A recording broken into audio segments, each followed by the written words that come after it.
Buonasera e ben ritrovati con Terzo Tempo. Torna il campionato e noi siamo pronti a raccontarvelo con le immagini, le sintesi del turno del 6 gennaio con neve e freddo, un turno che fa sicuramente discutere. In eccellenza torna Lizzi e vince subito con Rive Fleibano. Vedremo tutte le immagini, parleremo di tutti i risultati, andremo anche in promozione. Pari il big match Casarsa Azzurra, allunga il Teore, poi torneremo sulla Coppa Italia. È stata una diretta da record, 84.000 telespettatori per la Coppa Italia su TV12 a vedere la vittoria della Juventina. Come ogni martedì tornano i protagonisti con le rubriche di Terzo Tempo, le nomination di giornata. È tutto pronto, ormai sono finite le vacanze, è finito il periodo natalizio, insomma, e quindi bisogna tornare a concentrarci sul campionato e quindi è il momento di Terzo Tempo. I nostri ospiti sono pronti, sigla.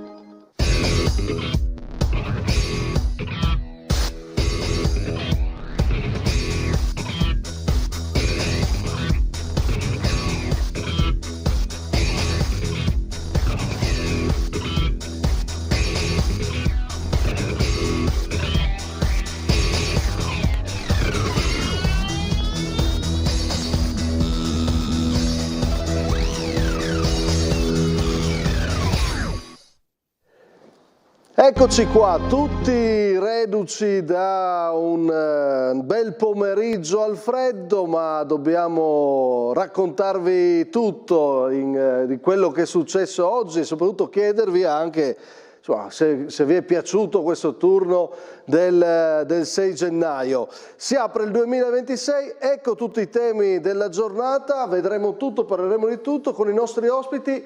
Al mio fianco uno degli allenatori che non ha giocato, che ci aiuterà a fare il punto di questa giornata, Gabriele Moroso del Chions. Buonasera a tutti. Ben ritrovato. Grazie. Tornerà in campo con la squadra che ha vinto la Coppa Italia, la Juventina, e subito dopo invece tornerà in campo domenica con la finale che non si è giocata, Chions sta mai, no? Questa sfida, particolare curiosità. Sarà insieme ai nostri opinionisti a discutere questa giornata. Antonino De Blasi, ciao Antonino. Massimo, buonasera a tutti. Benvenuto Renato Lizzi, prima volta in studio. Sì, ti ringrazio, ho capito dove sono e che si parlerà di calcio, questo sono sicuramente al posto giusto. Chiamo uno degli opinionisti storici come Renato nel giorno in cui facciamo un record, parliamo anche del record di ascolto, quindi avevo bisogno di un ospite importante come te. Ringrazio dopo l'aperitivo è tutto a posto.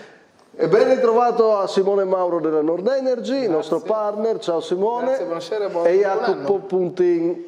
Ciao a tutti. Anche lui con me pomeriggio, bello impegnativo direi. Allora, se la regia è pronta facciamo così, si apre il 2026, tutti i temi abbiamo detto, tutti i temi è parlare di questa giornata di campionato, eccellenza e promozione, prima di ritorno. Se riusciamo a recuperare facciamo vedere la grafica dei risultati e la classifica di questa giornata che così riepiloghiamo bene. Questo è. Si giocherà da oggi, questa cosa c'è? C'era qualcosa di raro? Fammi rivedere la grafica, vedevo qualcosa di strano nei risultati. No, c'è tutto. UFM San Vitese. Ah sì, quello non mi tornava, UFM San Vitese per Juventina Chions non è che quello è il risultato, è la giornata in cui si recupera, 14 gennaio. Codroi Pellemè 2-2, il Tolmezzo vince a Fiume 1-0, il Muggia vince a Fontana Fredda 3-1, il Pordenone vince a Forumiuli 3-0, il Cras, il Fagagna vince al Cras 3-0, a Reppen, tutte vittorie importanti in trasferta, Rive Fleibano Chiarbola Ponziana 2-0 e Tamai Pro Gorizia 1-0 sono le due vittorie in casa. Guardiamo la classifica. Allora, dopo questa prima giornata di ritorno con 4 squadre che hanno una partita in meno, la capolista UFM che resta lì comunque salda in vetta 38 e poi il Tamai temporaneamente accorcia, perde un po' terreno l'LME, raggiunto dal Muggia, sale il Pordenone, attendiamo la Juventina, Cras fermo 28, torna a salire il Tolmezzo 26, ma anche la Pro Fagagna 26, Moroso deve ancora giocare, Ferme, Fiume e Forum a 24, la San Vitese finalista di Coppa ferma ovviamente a 18, Rive Fraivano che torna a salire va a 15, Fontana Fredda 13, Codroipo 12, Chiarbola Ponzena 9, ultima Pro Gorizia 6. Bene, questo adesso avete tutto in mente, adesso vi facciamo vedere tutto. Giro di opinioni, qual è il risultato di giornata? Ma a mio avviso il risultato di giornata è la vittoria del Tolmezzo a Fiume. Vittoria importante contro un avversario comunque forte, che l'ultima d'andata aveva ritrovato sicurezza vincendo col Muggia in casa. Percorso importante al girone d'andata del Tolmezzo, a mio avviso quasi il più sorprendente fra le 18, il girone di ritorno ricominciato sotto i migliori auspici, bravissimi. Simone Mauro. Beh, conferma che questo è un campionato che non ci riserva sorprese ed è un campionato molto equilibrato, ce ne sarebbero molte i risultati di giornata, però mi preme segnalare lo 0-3 di un Fagagna che sembra rinato dopo la precedente partita deludente a Codroipo, dove non si era visto niente e aveva dato dei segnali preoccupanti. Oggi è andato a Cras su un campo che ci racconterai tu poi Massimo com'era sto campo, e ha vinto 3-0. De Blasi. Beh, sarebbe facile dire Tolmezzo a Fiume. In realtà sarebbe facile, cioè nel senso che mi piace invece sottolineare il 2-0 del Rive, che secondo me dà un segnale un po' alla seconda parte del campionato. Il ritorno di Mauro Lizzi, invece sentiamo Renato Lizzi. Ma io dico che allora il risultato più sorprendente potrebbe essere quello del Fagagna, poi per importanza è importante quello del Rive, è importante quello del Tolmezzo che dà continuità, perciò è un misto fra la sorpresa e l'importanza, questi tipi di risultati che sono successi oggi. E Jacopo Puntin, poi cominciamo con le immagini. Io mi accodo al Tolmezzo che batte il Fiume Veneto, perché come avevo anche già detto qui, queste partite qua che sono quasi degli scontri diretti lì in mezzo, non ne sbaglia uno, ne sbaglia molto pochi. E nessuno ha detto il Codroipo che pareggia con l'LME in vantaggio 2 volte. Il Codroipo di Salghera ad un passo da una vittoria che sarebbe stata importantissima e assolutamente sorprendente. Noi ripartiamo da lì, con l'UFM ferma, e abbiamo più volte detto l'LME, questa qua sta diventando la rivale. Ebbene, finale 2025, inizio 2026, la rivale si è un po' bloccata con 2 pareggi e 4 punti lasciati per strada. Gabriele Foschiatti. Il 2026 del Codroipo si apre con un pareggio casalingo per 2-2 contro l'LME, che cresce nella ripresa ma paga cari gli errori difensivi del primo tempo. Un risultato invece molto positivo per la squadra di Salguer, frutto di una prestazione convincente, aperta dal destro di Coluccio. Il numero 10, classe 2006, terribile dei biancorossi, apre la sfida con il destro, ma alla conclusione dà solo l'illusione della rete. Il vantaggio però è solo rimandato, perché al 15° Corradin serve proprio Coluccio, che rientra sul mancino e con il piede sinistro appunto pesca tutto solo sul secondo palo Pontoni, liberato dall'intervento errato di Bonilla, che salta a vuoto e spalanca così la porta di Peressini. Il Lavarian Mortean risponde alla mezz'ora e lo fa con Bonilla che riceve dalla sinistra e in buca per De Anna, cross arretrato del numero 7, conclusione di Bolgan neutralizzata da Moretti, che diventa però buona per Ruffo, lesto sulla ribattuta, segnare il classico gol dell'ex anticipando Capitan Kodromaz. Meno di 5 minuti dopo però il Codroipo torna avanti, rimessa lunghissima proprio di Kodromaz, sponda di Pontoni per Corradine, conclusione dell'11 respinta. Ci pensa allora Pontoni a crossare di nuovo sul secondo palo, viene dimenticato nuovamente un giocatore in maglia biancorossa e questa volta Rizzi incornata in tuffo e nuovo vantaggio dei padroni di casa. Nel finale di tempo la squadra ospite prova a trovare il pari, Bonilla sfonda sulla destra, cross per la girata di Borsetta che però non trova lo specchio della porta. Siamo quindi già nella ripresa, grande occasione per l'LME nata da un lancio di Ruffo, questa volta il cross rasoterra è di Foschiani per Bolgan, anticipato all'ultimo istante da Mallardo. Il gol del pari però è solo rimandato perché con una grande azione corale l'LME trova il gol del pareggio alla metà del secondo tempo. Almeno 6 uomini toccano questo pallone, poi Bolgan allarga per De Anna, palla a sua volta per Boniglia, cross arretrato per Foschiani e traiettoria lenta ma insidiosa che passa in mezzo alle gambe di un po' tutta la difesa e beffa Moretti, segnando così la rete che rimette tutto in parità. L'LME ora ci crede, continua a spingere e lamenta per un contatto a detta della squadra di Barbieri falloso. Qui il numero 8 del Codroipo Nastri perde una palla sanguinosa al limite dell'area, il solito Bolgan apre per De Anna e l'intervento di Rizzi pare in ritardo anche se il numero 7 ha già calciato il pallone. Per l'assistente del direttore di gara non c'è nulla però e quindi si continua a giocare nonostante le proteste degli ospiti che rischiano tantissimo nel finale di tempo perché concedono troppo spazio all'attacco dei biancorossi. Allora qui Corradin apre una prateria per Pontoni che viene respinto solo sulla linea di porta e nell'ultimo minuto di recupero invece proprio il numero 11 perde questo duello fisico contro il numero 6 Tosolini, ma l'one rimane buono per Nadalini, conclusione forte del numero 6 che però termina alle stelle. Rimane comunque un punto prezioso quello del Codroipo che porta a casa così il quarto risultato utile consecutivo. Si rammarica invece l'LME per un primo tempo sotto i propri standard. Arriviamo a questo LME sotto i propri standard, però prima tu a San Vito avevi provato la scommessa a Pontoni, no? Dopo il grande campionato in prima categoria, adesso lo ritroviamo in eccellenza, oggi in gol, può essere un'arma in più? Sicuramente sì, mi pare sia un giocatore che comunque ha avuto un impatto importante in questa squadra, giocatore che vede la porta, giocatore fisico che attacca la profondità, un po' tutto fare là davanti. Infatti è arrivato comunque dalla prima categoria, ha iniziato subito a giocare e a dare una mano, secondo me potrebbe essere veramente una carta importante. Il tema del Codroipo è aver ritrovato un po' di elementi, no Renato?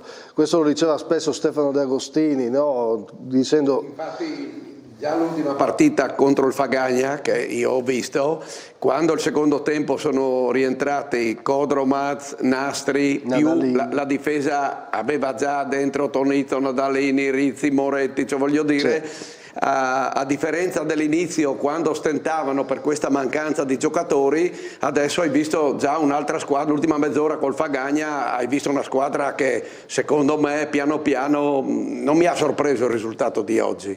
È una squadra che se ritrova un po' di certezza il Codroipo non possiamo pensare non riesca a trovare le soluzioni. Se l'anno scorso le ha trovate Rive Flaibano, no?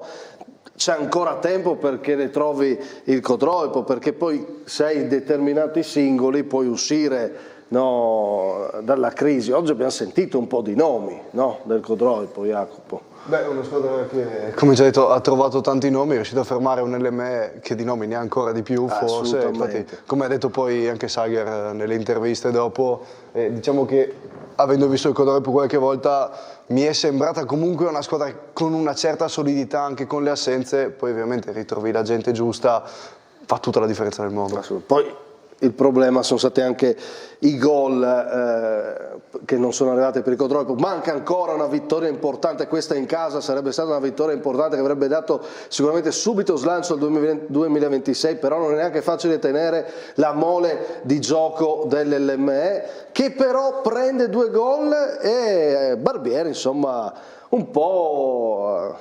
può essere deluso dalla tipologia di gol presi. Comunque sentiamo le interviste di Foscati a fine gara, il gol l'ex Ruffo e poi i 2 allenatori. Credete comunque di poter continuare ad andare a lottare per il vertice? Beh certo, assolutamente, questo è un punto che comunque muove la classifica, un punto che può servire e quindi insomma, i conti si faranno sicuramente a maggio e non a gennaio. Quindi. Che se vogliamo raggiungere l'obiettivo che ci eravamo prefissati non dobbiamo approcciare queste partite in questa maniera qua, anche perché girano di ritorno troveremo squadre che lottano per obiettivi diversi e loro hanno lottato coi denti per un certo obiettivo e noi non ci siamo adattati a questa tipologia di partita. Portiamo a casa un punto e diamo continuità anche ai risultati, perché siamo arrivati al 4º risultato utile consecutivo.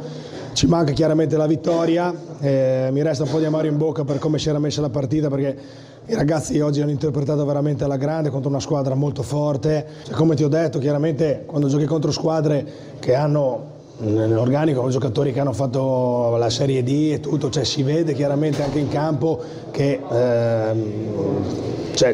non c'è proprio questa parità, ecco, tra i due organici. Io vedo un ragazzo del 2006 che è Saverio Coluccio, che secondo me è un ragazzo che ha delle potenzialità incredibili, corre, si sbatte, ha una qualità sul mancino, sul suo piede che è tanta roba, e se continua così secondo me lui può togliersi delle belle soddisfazioni. Non solo lui, ma oggi mi viene da dire lui perché ha fatto una partita di qualità e quantità che da un 2006 comunque è bello, molto bello.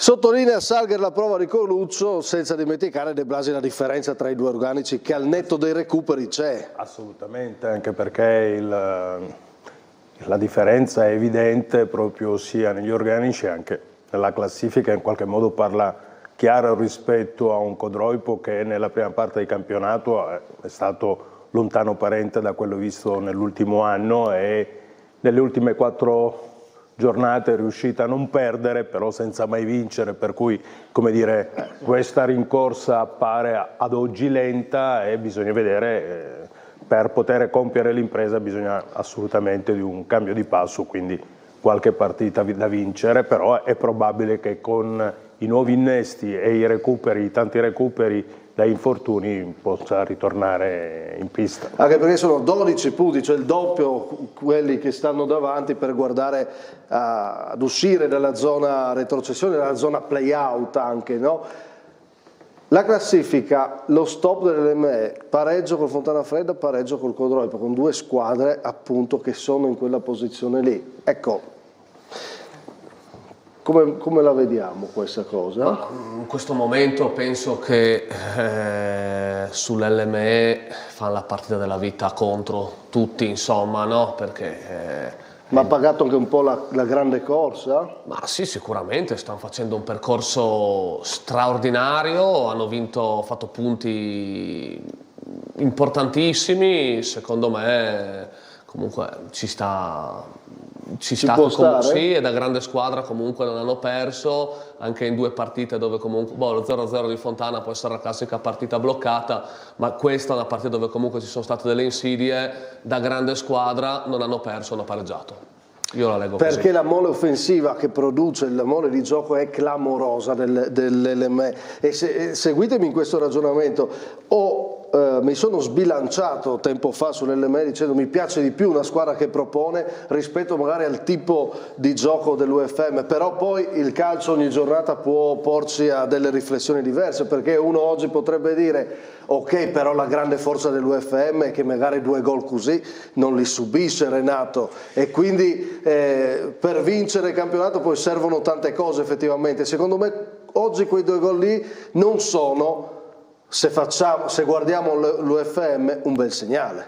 Sì, però come posso dire, allora chi ha giocato, chi ha allenato, insomma, sa benissimo che giocare il 6 di gennaio, siamo tutti ragazzi, cioè voglio dire, non io, ma quelli che giocano, che insomma Natale, Capodanno, insomma... qualche sorpresa c'è allora, dietro perché io dico che non sono un dirigente, diciamo che giocare il 6 gennaio nei dilettanti per me non è il massimo. Quindi mi anticipi già un tema, perché alla fine, dopo che avremo visto tutto, parleremo giocare il 6 gennaio. Torno indietro o vado avanti? No, chiudila qua perché ci torniamo. Non parlatemi del 6 gennaio, se no devo anticipare. Parliamo di quello che si è giocato oggi. Però devi anche capire che l'LME ha giocato con 2 squadre che ancora hanno quella forza per l'obiettivo salvezza che è stata messa in campo, per cui il Fontana Fredda ha fatto la partita della vita, il Codroipo ha fatto la partita della vita con la qualità nuova di un nuovo mister e degli innesti che ha messo, con tutti i recuperi, per cui è normale. Poi vedi la qualità dell'LME e lo vedi tutto nel gol del pareggio, Massimo. La qualità è evidente, la proposta c'è. Sì, c'è da dire una cosa, mi pare che Barbieri si lamentasse dell'approccio alla gara soprattutto nel primo tempo, sì, cioè la cosa sulla quale ha avuto da ridire per i suoi, ecco, senza nulla togliere al Codroipo, che molto probabilmente è un po' rinvigorito anche da questa nuova situazione, il cambio di allenatore, il rientro di qualche giocatore, ma per il resto mi pare dalla seconda parte del primo tempo in avanti poi si è visto solamente l'LME, addirittura sbilanciandosi abbiamo visto che aveva lasciato anche la possibilità in ripartenza al Codroipo. L'approccio è importante, infatti il passaggio di Barbieri per gli obiettivi che abbiamo, attenzione. Non solo quello che hanno detto loro sul Codroipo, che ha ritrovato la gente che doveva tornare, ma contro il Fontana Fredda c'era un Fontana Fredda che arrivava dalla prima vittoria in campionato, quindi sulle ali dell'entusiasmo torna a giocare in casa, ha fatto non solo la partita della vita ma arrivava anche in un momento di forma. Sì, ci sono anche i momenti, no, in cui giochi certe partite che possono fare la differenza, ne sai qualcosa anche tu Gabri, insomma, che hai vissuto, sei entrato in scena, poi hai trovato un percorso, vedi la Coppa, no? Dipende anche quando si giocano certe partite. Certo, dipende quando la giochi, dipende con che forza, con che testa, con che organico ci arrivi, insomma ci sono mille variabili all'interno della partita, della settimana. Quindi insomma, ci può stare questo 2-2? A mio avviso, col percorso che c'è nel pregresso, assolutamente sì. Poi c'è il Cras domenica, voglio dire, non è che... Sì.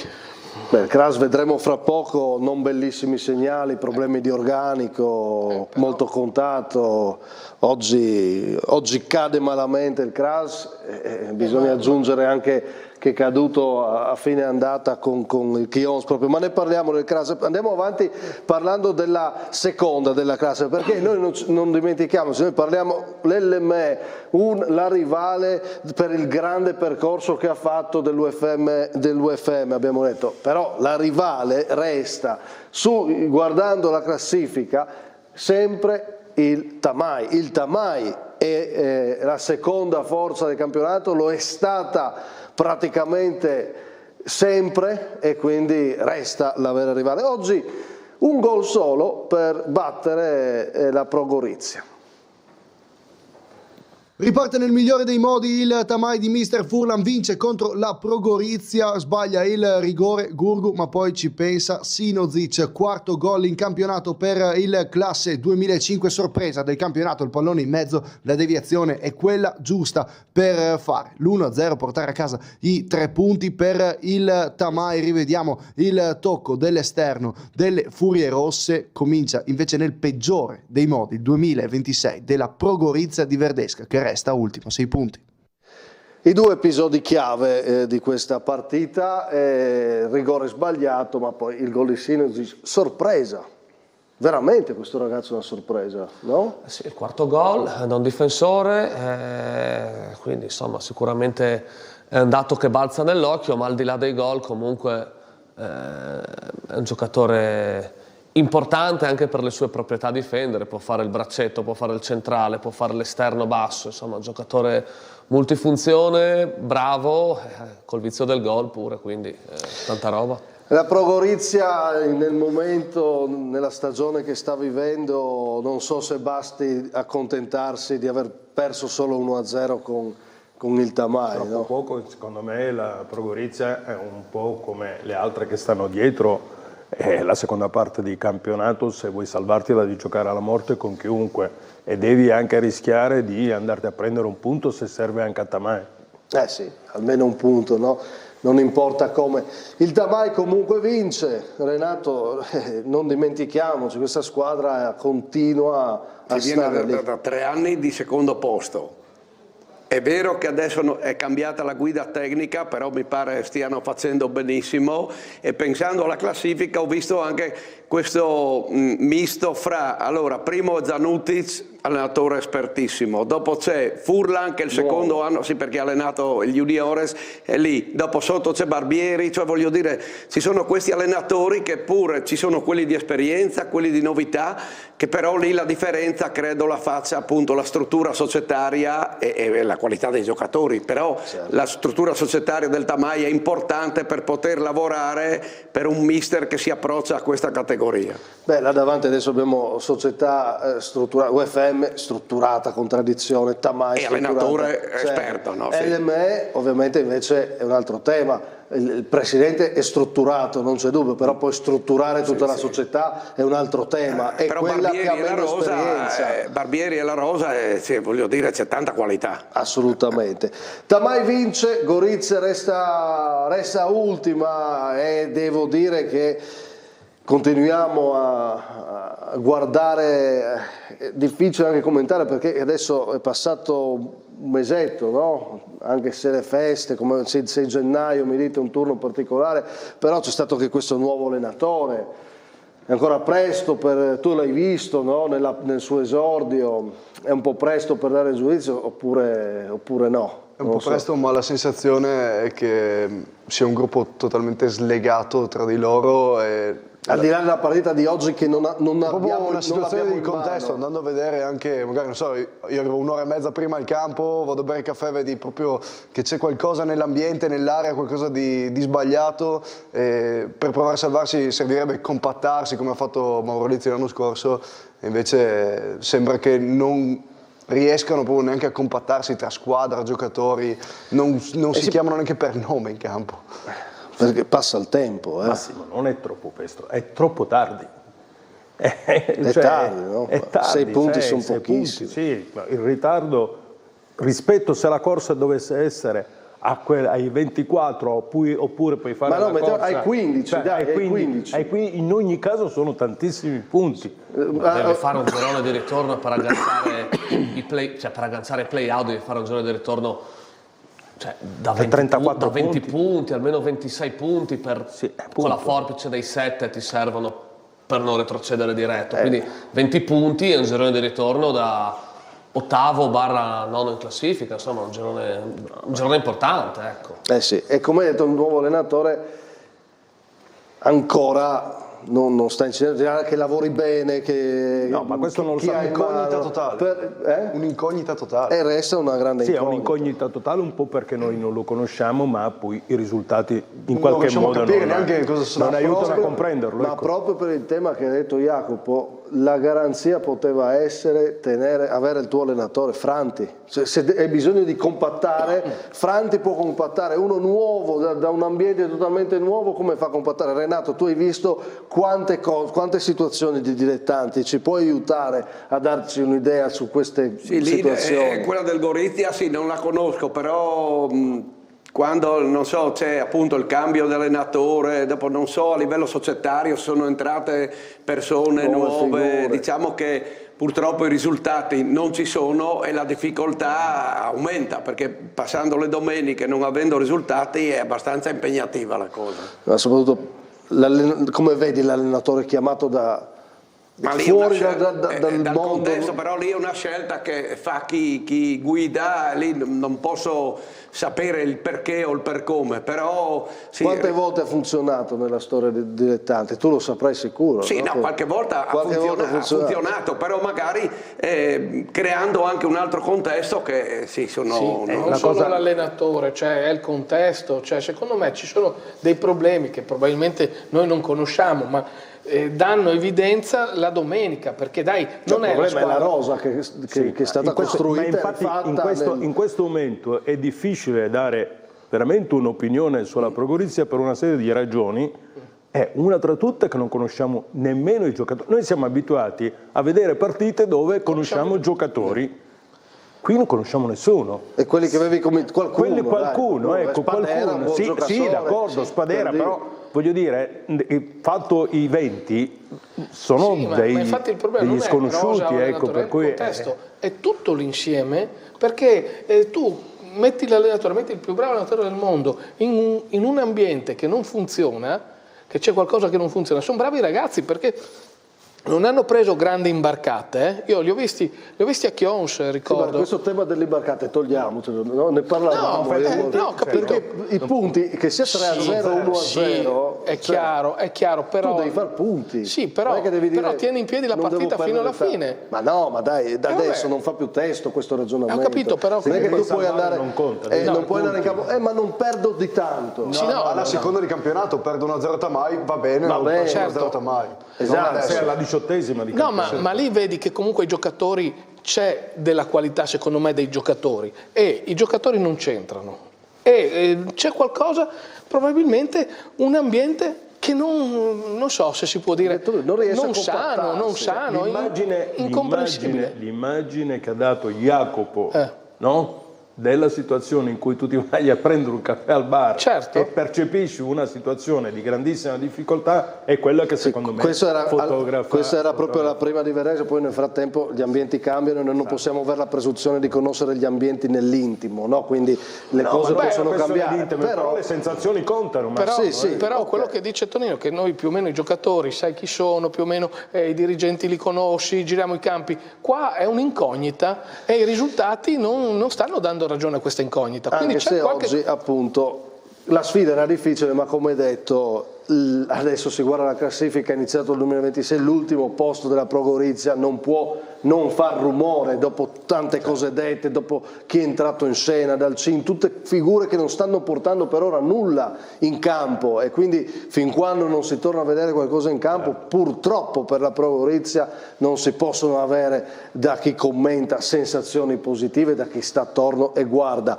Andiamo avanti guardando la classifica. Abbiamo detto UFM prima, ferma in attesa di giocare con la San Vitese il 14 gennaio, recuperare questa partita, secondo posto per il Tamai, poi c'è l'LME, ma il Muggia torna in una buona posizione di classifica, torna vincendo a Fontana Fredda. Vediamo i gol.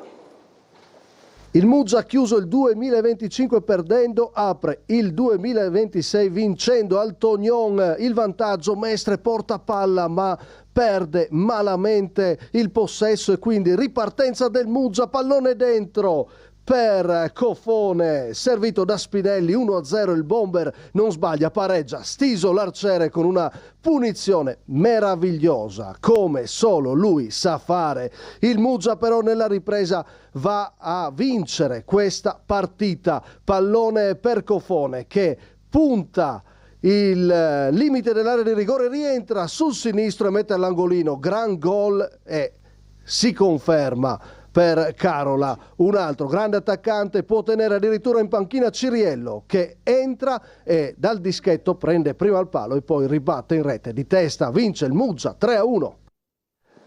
Ecco, Fone, guardate che facciamo le nomination di giornata anche oggi, tutto al volo, giornata impegnativa, però dobbiamo fare le classiche nomination di terzo tempo, no? Quindi già vedere queste giocate di Cofone, Renato, niente male. Insomma, l'anno scorso ha vinto il campionato col San Luigi, ha dimostrato quello che vale, è chiaro che rifacendo la categoria è uno degli attaccanti insomma, più in vista per le capacità che ha. Da quando è arrivato ha subito incominciato a segnare e a far funzionare la squadra. Si fa un po' vedere Ciriello che entra nella panchina, a parte che ogni tanto il bomber ha questi momenti, no? Che è un po' di panchina ma poi riparte, però per dire insomma che è Cofone, no? Sì, certo, comunque è un giocatore che a mio avviso poteva starci anche in D a San Luigi, insomma, cioè, ci poteva stare benissimo, quindi a maggior ragione è un giocatore che in eccellenza può spostare gli equilibri. Si è visto anche oggi in una giornata in cui magari non c'è Ciriello, che è un po' rifiata. Sì, esatto, che poi il riferimento comunque di questo attacco, insomma, Cofone se la prende sulle spalle e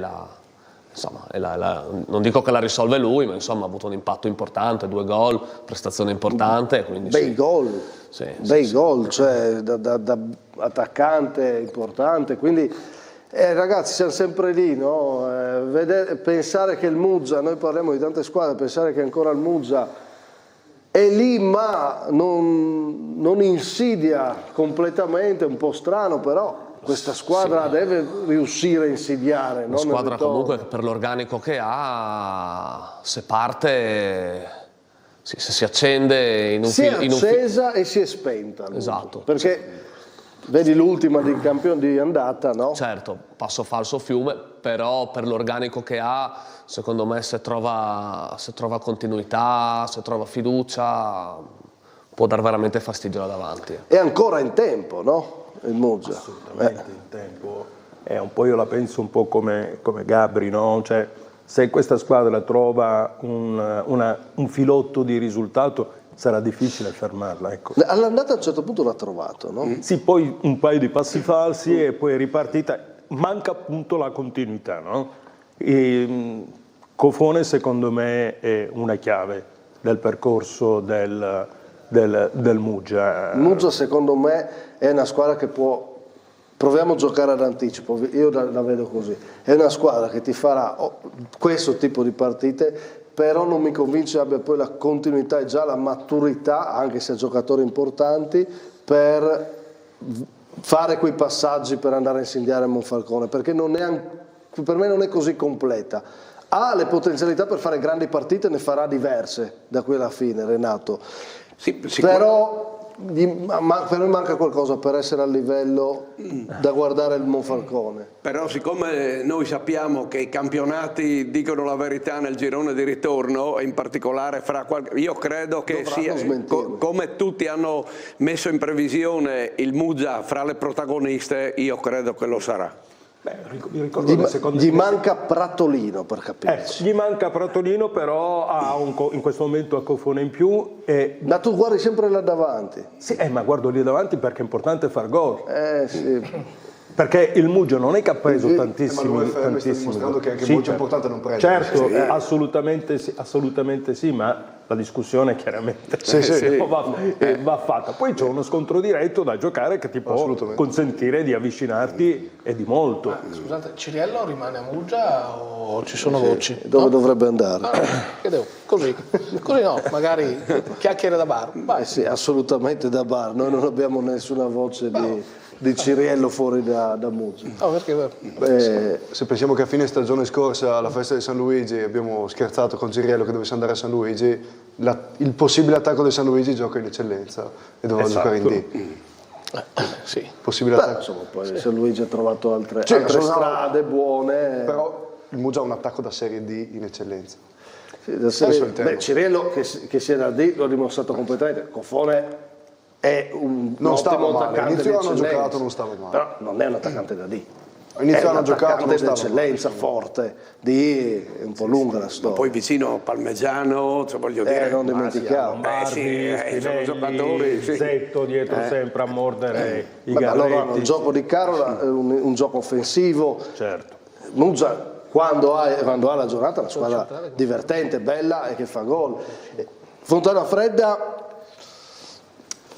ha chiuso bene, insomma ha ritrovato un po' di confidenza, ha trovato però Stiso, se Stiso è questo, insomma, no? È un'arma in più importante. Sì, è un giocatore che comunque non ci dimentichiamo che 3 campionati fa ha fatto 24 gol a Tamai, 24. E quindi, non è più quello lì, però insomma è tornato con il piglio giusto. Sì, lì, è un giocatore che comunque ha delle proprietà tecniche importanti, calcia i piazzati bene, un ragazzo a posto. Sì, sicuramente un'arma in più. Un'arma in più. Fontana Fredda, lo aspettiamo partite decisive in ottica salvezza. Oggi col Muggia insomma si è visto, al di là dei gol, insomma si è visto Muggia in salute. Ringrazio Fontana Fredda per queste immagini dove abbiamo mostrato solo il gol, quindi non possiamo entrare però nel dettaglio delle azioni salienti. Torniamo invece ad analizzare una partita importante, la Forum Iuli, che aveva ritrovato punti importanti sul finire del 2025. Oggi sfidava il Pordenone a Gagliano, ma oggi è uscito il Pordenone, anche se ci sono un po' di episodi che hanno fatto discutere. Comunque il Pordenone vince e stavolta Zorzetto fa gol, e il Pordenone vince, Zorzetto non è squalificato, questa vittoria non si tocca, vediamo. Prima gara del 2026 sotto la neve per Pordenone e Forum Iuli, che aprono a Gagliano il girone di ritorno nel campionato di eccellenza. I Ramari vogliono vincere per stare nei piani alti. La Forum invece vuole continuare a fare bene. Dopo pochi minuti subito in episodio, Dimroci viene tamponato da Toffoli. L'arbitro lascia correre tra le proteste dei locali. Forum che reclama un altro rigore quando Giulù scappa sulla sinistra e viene buttato giù da Colombera. Anche in questo caso nessun fischio da parte di Romano. Meglio la Forum che va al tiro con Giulù, sinistro a lato. Prova a farsi vedere il Pordenone con la conclusione dal limite di Zorzetto, bloccata da Bruno. A 10 dalla fine Toffoli crossa in area, la sponda viene raccolta da Toso che centra il palo. Sugli sviluppi dell'azione Tatavito interviene così da dietro su Zorzetto, questa volta il penalty viene assegnato dal dischetto, non sbaglia Carlo Zorzetto, colui che costò la sconfitta a tavolino l'andata, timbra il cartellino a Gagliano. Nella ripresa subito un'occasione per la Forum, il palo colpito dal limite da Tatavitto, pallone che arriva di Mroci che viene messo giù, c'è però fuori gioco, ci prova Struccoli su punizione, pallone che si impegna e termina alto. Forum che si espone contropiedi del Pordenone, Zorzetto in buca per Toso che con il sinistro colpisce la traversa, lo stesso Toso poco dopo controlla in maniera sospetta il pallone in buca per Zamuner, uscita la disperata di Bruno, palla che arriva a Zorzetto che a porta sguarnita, non può sbagliare, sigla il 2-0, doppietta per il numero 9 che arriva a quota 8 gol in campionato. Forum che risente del colpo e si fa il 3-0 praticamente da sola, una serie di rimpalli e lisci premia Simone Toffoli che appena entrato cala il tris mettendo a segno il quinto gol del suo campionato. 3-0 per la squadra di Fabio Campaner, prova a reagire invece la squadra di Bradaskiam, Satfi dal limite chiama l'intervento Meneghetti, poi ancora all'esterno riceve, si mette in proprio e calcia, ancora Meneghetti, attento. Dall'altra parte invece prova solo Zamuner, si oppone bene in tuffo Bruno, l'ultima chance del match è ancora per la Forum Iuli, ancora con Satfi, Meneghetti gli dice di no. Finisce così, il Pordenone vince 3-0 la prima gara del 2026, rammarico e rabbia in casa Forum, al triplice fischio parte invece la festa dei neroverdi con i propri tifosi. Servizio di Jesse Specogna, però il Pordenone, Renato, è tornato, no? Da un po' di tempo, devo dire. Sì, a guardare le immagini mi pare che magari il primo tempo sia stato anche abbastanza equilibrato, perché sono viste delle azioni da ambo le parti, non avendo visto la partita ovviamente non mi permetto di giudicare. Che bel clima. Sì, un bel clima. Però il Pordenone, insomma, che secondo me doveva puntare a ritrovare punti, a parte il gioco di parole, nel senso qualche vittoria, e adesso si è preso una posizione di classifica che mi pare sia consona, non so agli obiettivi finali, ma sentendo Canzian come parlano, insomma, mi pare siano al loro posto, ecco, almeno. Ci sono. Andiamo con le immagini ancora, che volevo rivedere un po' di situazione, a parte qua che ci soffermiamo sui gol, rigore di Zorzetto, però insomma Jacopo c'è stata, fra poco sentiamo le interviste, insomma c'è stato un po' di qualche episodio dubbio, dai. I primi due interventi sono sicuramente dubbi, più il secondo verso contro la Forioli che è il primo, e secondo me il grande problema di questi episodi è che il rigore del Pordenone è molto simile ai contatti che non sono stati fischiati da Forum. Ok, allora facciamo così, sentiamo le interviste.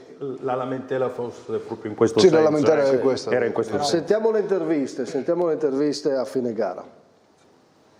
Le situazioni arbitrali secondo me sono state veramente importanti, quando hai 2-3 palle gol e non hai 2-3 rigori, poi al primo tiro in porta che fanno prendi il rigore contro, è normale che cambia le partite, e l'episodio in una partita così cambia. Poi il secondo tempo abbiamo preso il palo e ci siamo fatti 2 gol da soli, quindi lasciamo stare l'ultima mezz'ora perché abbiamo perso la bussola, ma più di nervosismo che di altro, però sì. Purtroppo siamo amareggiati, non potrebbe essere altrimenti, perché chi ha visto oggi la partita ha visto che ci sono state delle situazioni veramente al limite dell'imbarazzante, perché sullo 0-0 non ci sono stati dati, forse 2, ma un rigore clamoroso che avrebbe forse cambiato un po' l'inerzia della partita, e purtroppo, ahimè, con questo direttore qua di arbitro, quest'anno è già il secondo episodio che condiziona i risultati e condiziona i punti che alla fine puntano. Quindi siamo molto molto amareggiati, ci riteniamo anche un po' derubati di qualcosa, ecco. Derubati? Beh, insomma è improprio, al di là nessuno ruba niente a nessuno, è chiaro che ci può essere un errore da parte del direttore. Sul secondo mi pare che anche in studio, no, si può essere in qualche modo d'accordo, e soprattutto fa da contrattare il rigore concesso a Zorzetto, e quindi questo sicuramente può lasciare amarezza. Ma questo era il rigore da dare? No, questo no. Questo è il secondo e questo solo. Questo è... E qua gli frana un po'. Beh dai, questo è rigore. Dai. Sì, questo è rigore. Spinta da dietro, questo sicuramente si può dare, lo deve dare, anche perché hai dato quello successivo, però insomma è chiaro che il rammarico sta proprio, secondo me, in questi due episodi giudicati. Nel paragone. Nel paragone questo ti lascia un po', però poi bisogna stare un po' anche attenti nell'utilizzo delle parole. Parlando di calcio, io credo che la Forum ha fatto un inizio campionato importante e poi ultimamente è calata parecchio come rendimento, anche se ha avuto domenica ha vinto, mi pare, però col Tolmezzo l'ultima partita dopo una serie di sconfitte, insomma, si era un po' bloccato quel trend della Forum. Tu l'hai visto ultimamente la Forum?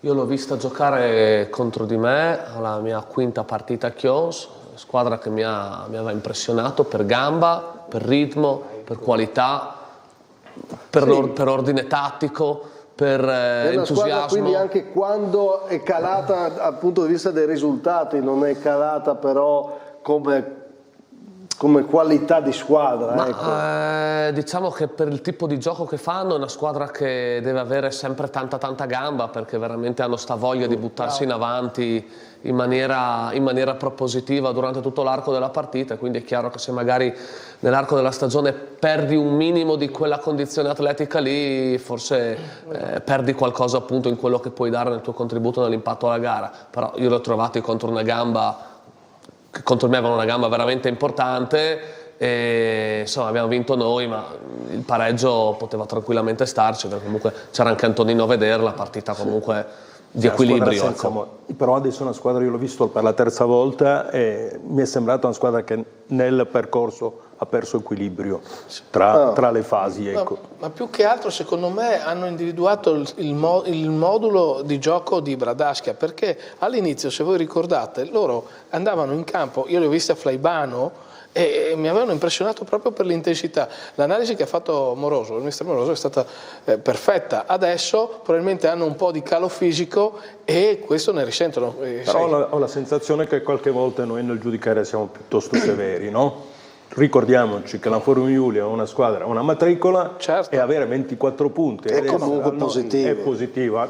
Voler fare sempre le pulci a delle situazioni che secondo me non hanno motivo. Poi oggi hanno ragione a lamentarsi, magari vanno usate altre parole, però hanno sicuramente... Cioè è giusto sottolineare che ci sono degli episodi che cambiano la partita, che influiscono sulla partita, ma non diventa il motivo principale per forza per cui hai perso. Puoi perdere cioè la Forum Giulia può perdere col Pordenone. Certo, ci sta. Te la metti via e riparti domenica. Gli episodi... Se la colpa è degli episodi, molto probabilmente... Ti rode un po'. Perdere contro il Pordenone, che è una squadra che sta facendo benissimo, ed anzi secondo me merita un plauso aggiuntivo, perché in certe piazze uscire da certi momenti di difficoltà è più difficile, quindi la Forum può perdere col Pordenone, però quello è rigore. Però quello è rigore. La Forum, secondo me, le prime 10-12 partite di campionato era la squadra più in condizione e anche bella da vedere. Quando giocava era bravissimi, più belle però sicuramente. Attenzione, quello rigore seduto qua a guardarsi le immagini, le difficoltà che avevano oggi i giocatori di stare in campo probabilmente ce li avevano anche i direttori di gara, quindi questo dopo rigore, sì, seduto qua però sempre è difficile, ma è rigore. No, è rigore. Nel giudizio allora, scusa, so che giustamente tu sei molto attento al tema, però non è che il compito è giustificarsi, il compito è fare le cose giuste, certo. Se non sono giuste, non sono giuste. Quindi mi è piaciuta la frase di Moroso, Renato, certe piazze uscirne, sottolineiamolo. Perché Pordenone... Lì ma è stata brava la società, secondo me, perché ha gente in società che ha fatto calcio a un certo livello e ha l'allenatore che è stato una bandiera di cioè ci sono tante componenti che si sono messe insieme con la voglia, la determinazione e la tranquillità giusta per poter continuare senza andare a cercare grandi sussulti o dare delle colpe come succede. Sono stati bravissimi, adesso hanno ripreso, come dicevo prima, il loro cammino. Una posizione dimenticato però che Zorzetto l'abbiamo visto poco nella prima parte. Sì, è mancato metà campionato. Esatto, e ha aggiunto anche Toso, che non è banale. Sì. La differenza tra... prima si parlava di ambiente a Gorizia, l'ambiente a Pordenone, vedi la differenza, quindi la fa la rosa ma la fa l'ambiente, la fa la serietà, l'equilibrio, io lo definisco equilibrio di queste società, perché era un momento che il Pordenone, anche la contestazione dei tifosi sul mister, ha avuto delle difficoltà e sono usciti bene, secondo me. Questo sì, intelligenza di alleggerire uno degli uomini agonistici, chiamiamolo così, del Pordenone è Claudio Canziano, cioè non è un caso, cioè Claudio è uno di calcio, è quello che magari ci aspettiamo da altre parti. Pordenone su questo è inattaccabile. Sono nomi che pesano, no? Poi non dimentichiamoci. Mi fermo, pausa e continuiamo con tutti i temi della giornata, no? Dobbiamo vedere tutte le immagini, dobbiamo andare in promozione, dobbiamo parlare, c'è il tema di Tomei che ci riporterà sulla Coppa Italia, anche sul nostro record di ascolti e anche le nomination di giornata, fra poco.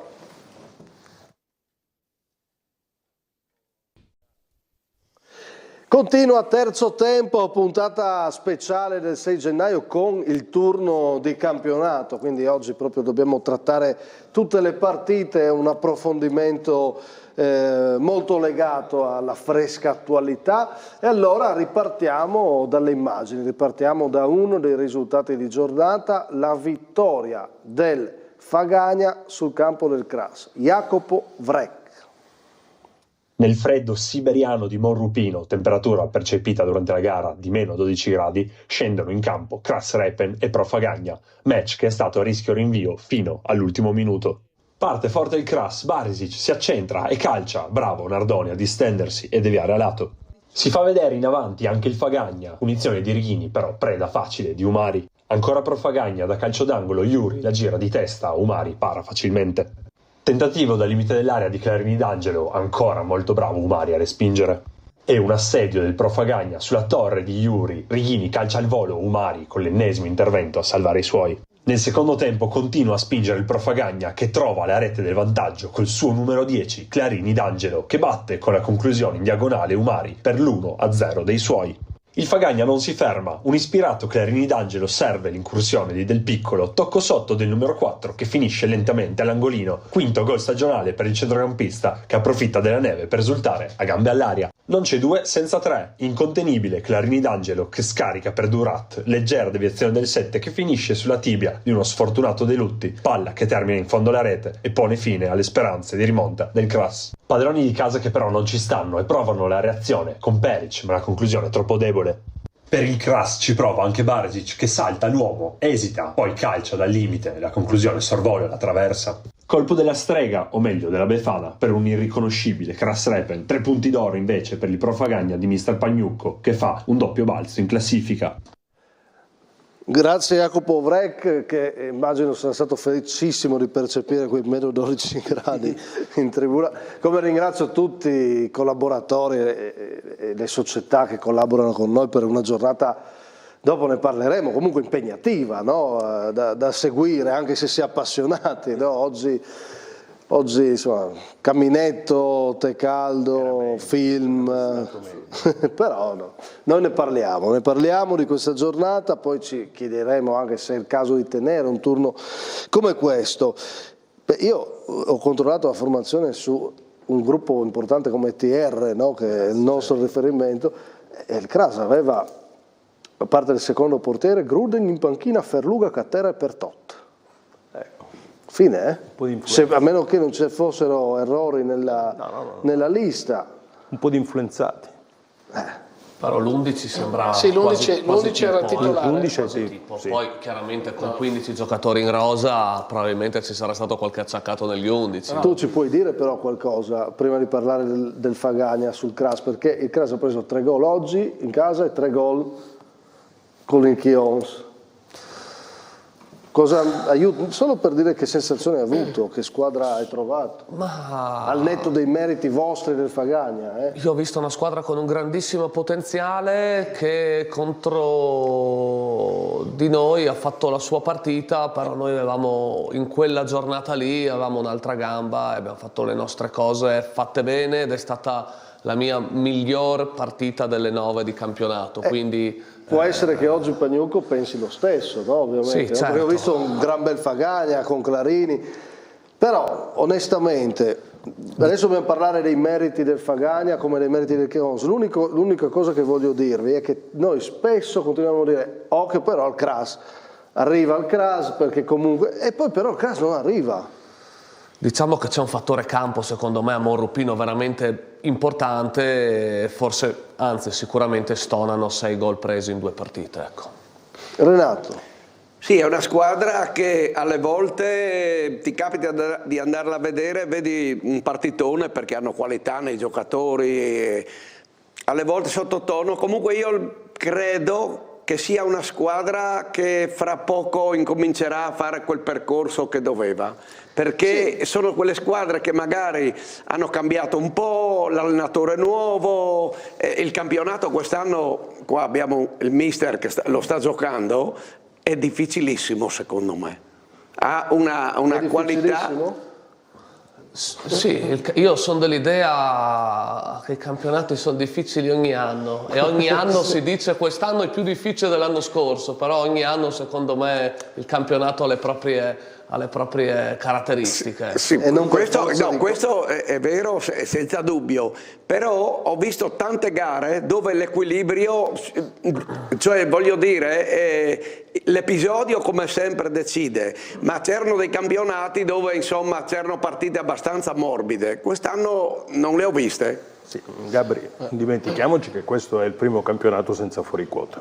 Anche un particolare. Che non è assolutamente banale. Perché le squadre partono dai loro migliori 11, in passato chi aveva i 3 fuori quota bravi molto probabilmente vinceva anche il campionato, chi non li aveva bravi, ahimè, doveva dannarsi l'anima per rimanere in eccellenza, però quest'anno tutti possono veramente togliere punti a tutti. Sì. È successo che il Tamai ha perso punti in situazioni che non ti aspetti, l'UFM un paio di volte è stata bloccata, cioè capita e capiterà a tutti. Questo secondo me il Cras ha subito 22 gol in questo campionato. Questo è un dato statistico importante, che di solito si dice che si va a Monrupino, è un campo inespugnabile, 22 gol presi diventa un problema. Ho sentito il direttore sportivo del Fagagna, Tomini, il quale ha detto oggi veramente ha visto una squadra in piena forma e diciamo il frutto del risultato di una preparazione in cui ha dato la massima espressione. Il tema però sul Fagagna è che le reti vengono fatte dai centrocampisti, dai difensori e le punte continuano a essere assenti sul tabellino. Infatti fino se togliamo la assente completamente anche fuori dal tabellino. Ho capito io. Adesso allora, è arrivato Commisso, forse qualcosa può succedere. Ma attenzione, allora Marigo sta 18 facendo 18 gol fatti con 3 oggi, però terzo miglior difesa Fagagna. Ma infatti che non subisca non è una notizia, ma il fatto che c'è il capocannoniere del Piccolo va bene. Con 5 gol.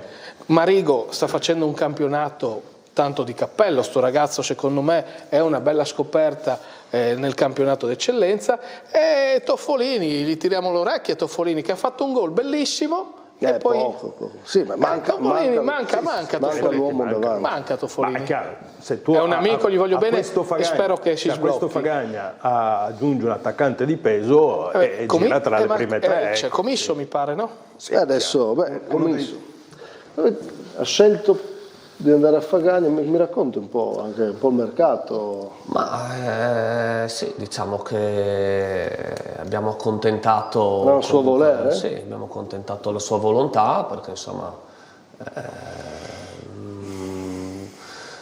deve prevalere comunque la volontà del giocatore, comunque tenere un giocatore che esprime la volontà di andare via non penso sia produttivo per nessuna delle due parti. È un giocatore con cui io mi sono trovato benissimo, che si è allenato sempre bene, che in campo mi ha dato un contributo importante, ha scelto così e insomma rispettiamo la sua decisione, gli auguriamo il meglio. Secondo te può fare la differenza Fagagna? Secondo me poteva farla anche a Chions.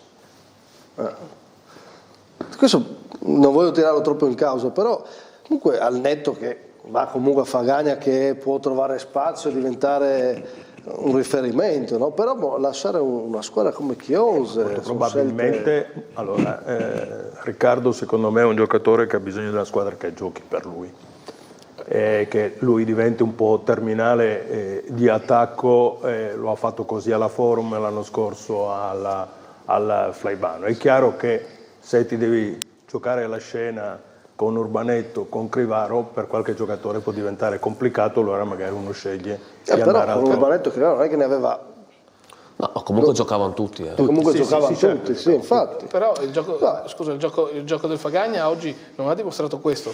Mi hanno detto sì, bene il collettivo, le punte si sono sacrificate, ma ripeto, sui tabellini non ho visto i nomi delle punte. Quindi se Commisso era la prima. Tanto oggi comunque uno dei veri temi del Fagagna è che fa 3 gol perché si è acceso un ragazzo che è fortissimo, che è Omar Clarini, che ha fatto gol e 2 assist. Bravo. Sì, questo è il vero tema di oggi del Fagagna. Infatti in effetti anche dal racconto della partita si evince proprio questo. Sì, assolutamente. Procediamo. Parliamo del Tolmezzo che vince di misura con il Fiume Veneto Bannia. Vediamo. Per un Tolmezzo di Radina che sta molto bene in campionato, c'è un Fiume Veneto Bannia che vuole riprendere il 2026 sulla scia dell'ultima vittoria 1-0 contro il Muggia del 2025. La prima azione è proprio dei padroni di casa con il cross in mezzo, respinto dalla difesa del Tolmezzo. Salvador recupera il pallone, dialoga con Mortati, ancora Salvador, pallone morbido, bello per Mascarini, il tracciante termina fuori. Si fa vedere in avanti il Tolmezzo con la punizione di De Blasi, il pallone alto di poco sopra la traversa della porta di Plai, ancora il Tolmezzo, si fa vedere in avanti, gran lavoro di Nagostinis di testa, il pallone poi per Sabidussi, il tiro rimbalza, Plai attento, Salvador anche lui gran lavoro, davanti arriva il tiro con il destro, il pallone fuori dalla porta di Cristofoli. L'episodio che sblocca il match, Mortati a terra, Sico in area di rigore, Nagostinis ribatte in porta, ma il gol è annullato per assegnare il calcio di rigore al Tolmezzo. Trasforma il solito De Blasi dai calci piazzati una sentenza, quarta rete stagionale per il centrocampista del Tolmezzo, 1-0 per la squadra di Radina.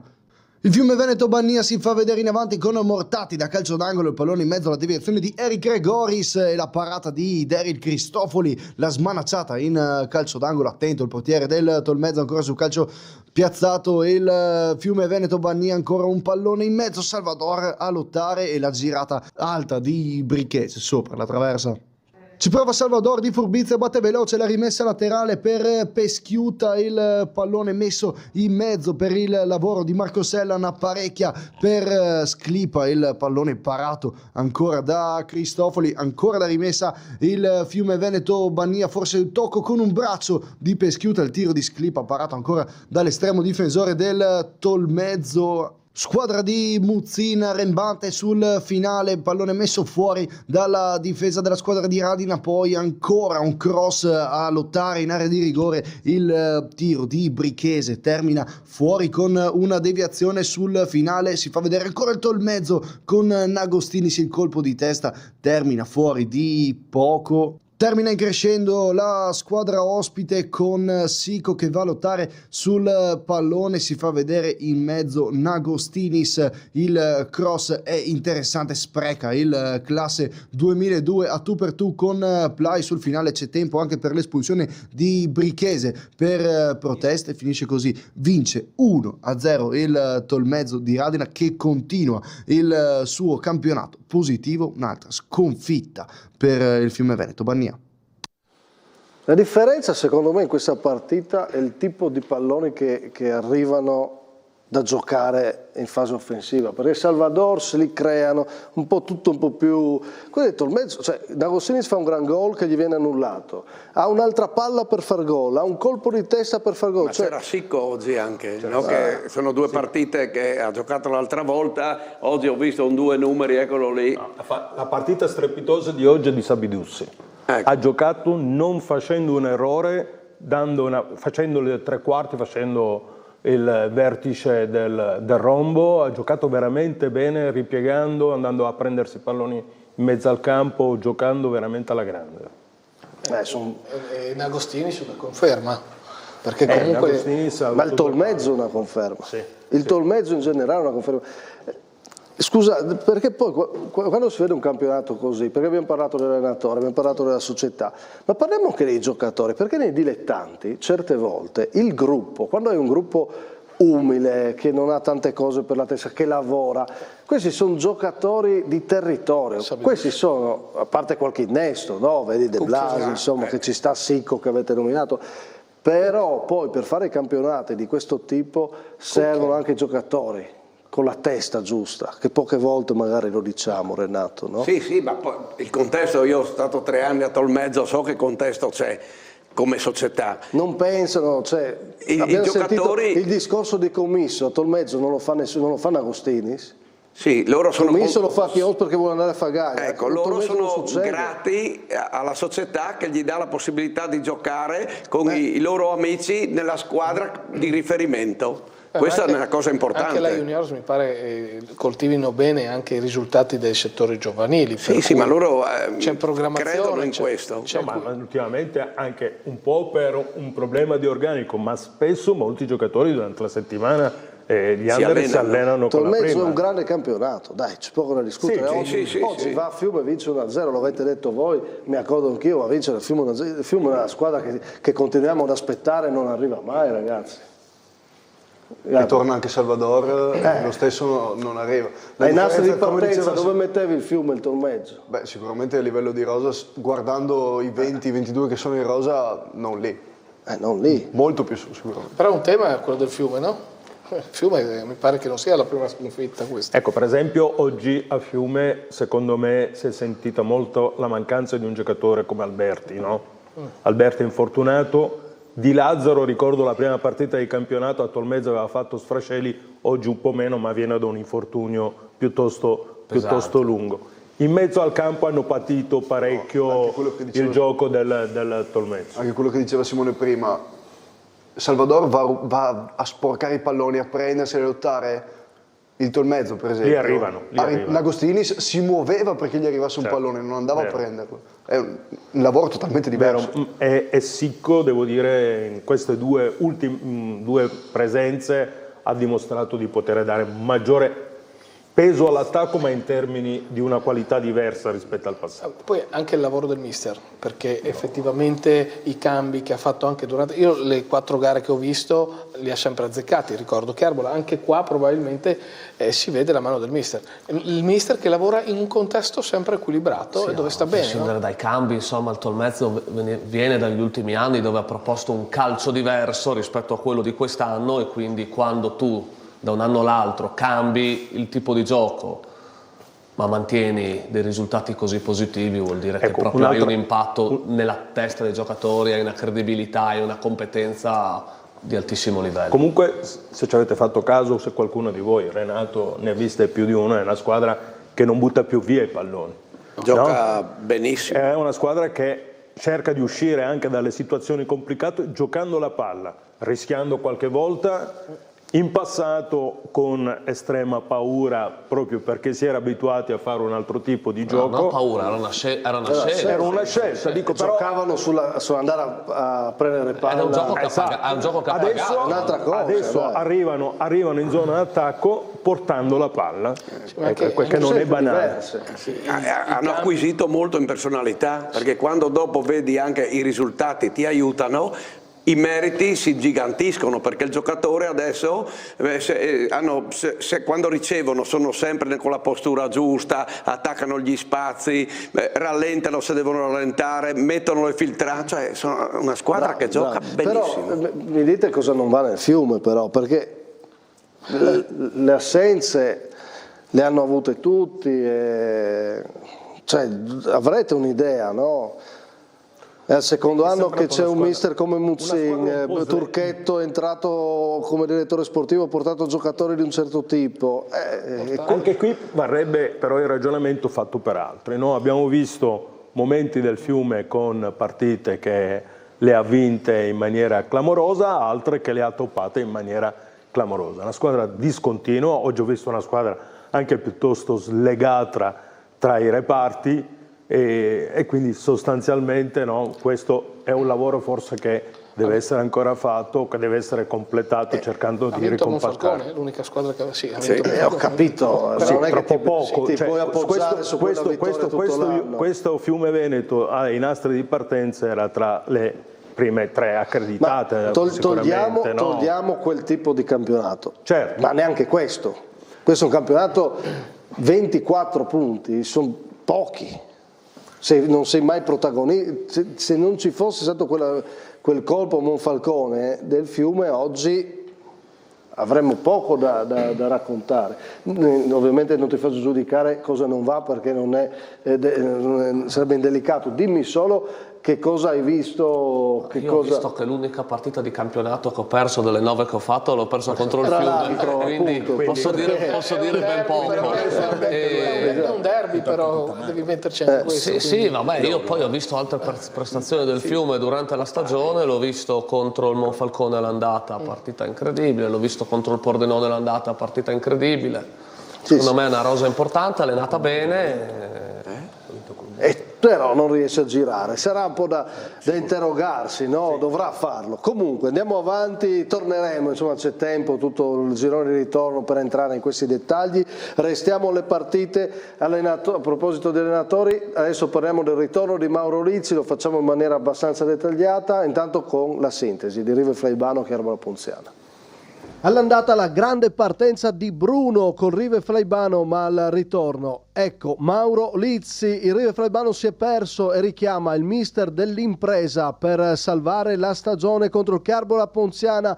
Punti pesanti, buono il fraseggio in partenza del Cherbola Ponziana con Zaro che va da Pisani, la conclusione però finisce fuori. Nervosismo quando Lubrano spinge Degano che reagisce, l'arbitro da Pieve di Pordenone non punisce i giocatori in questione. Pallone che passa da calcio d'angolo, Pluchino non ne approfitta. Pisani, lato corto dell'area di rigore, va al centro, non arriva a una prima conclusione, poi ci prova Zaro, deviazione calcio d'angolo, corner pericoloso il Cherbola Ponziana, ma soprattutto attenzione ad un braccio di Degano, l'arbitro fa giocare, ultima occasione per la squadra di Musolino con Zaro che trova solo l'esterno della rete, poi indica la via mister Lizzi, vuole in avanti i suoi ed ecco Degano che ha tutto il tempo di portare il pallone in area di rigore, fa partire il destro nel 7, il palo, poi ci mette la gamba, Pluchino 1-0, partita che si sblocca così. E ancora sul finale di tempo la ripartenza dei padroni di casa sulla sinistra con Degano,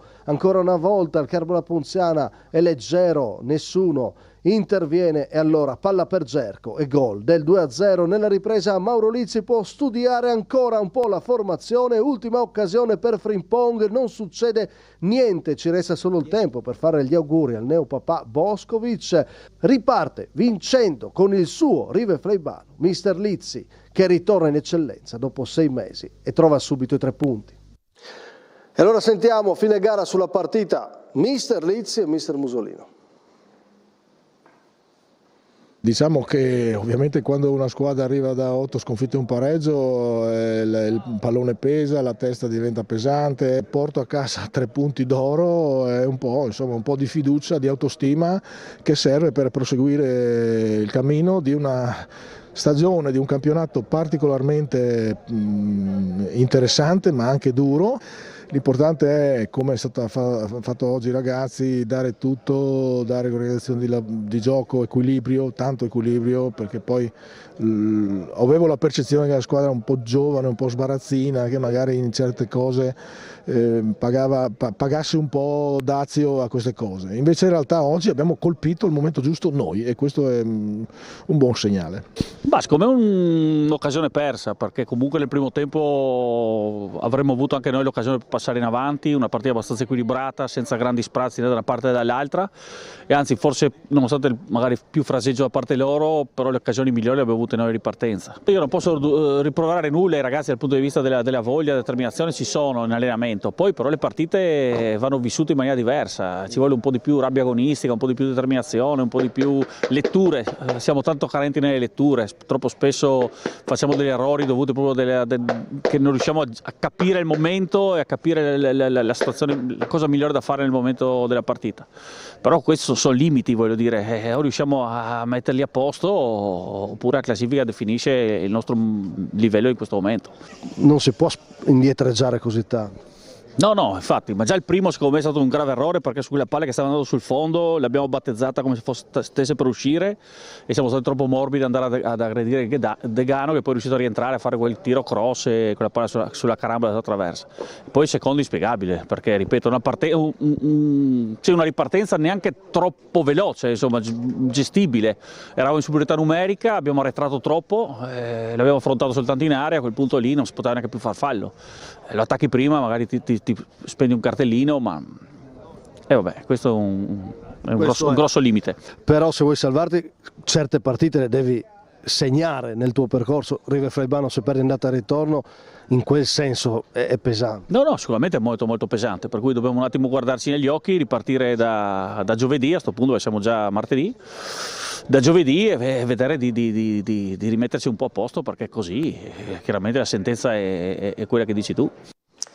Cose che abbiamo già detto, no, sul Cherbola Ponziana, De Blasi. Sì, in effetti la lettura di Mussolino è veramente chiara, onesta, e guarda un po' più a elencare i limiti che a giustificarsi e quindi questo è un po', come dire, un punto a suo favore. Dall'altra parte, e se vuoi in qualche modo cercare di rimanere in eccellenza, partite come questa non devi perderla e la differenza lo fa il doppio confronto dei 6 punti, diventa estremamente pesante. Diventa decisivo. Però diciamo che anche le ultime partite l'aveva un po' raddrizzata, no? Il Cherbola Ponziana, grazie a questo mister che ha una determinazione, una voglia, non cede niente, non si lamenta, ma prova. Ha detto poco questa partita, cioè ha detto il risultato, che era quello che interessava a River Flaibano. Sì. Anche a loro se vincevano, no? Cioè, sì. È chiaro, però cosa ti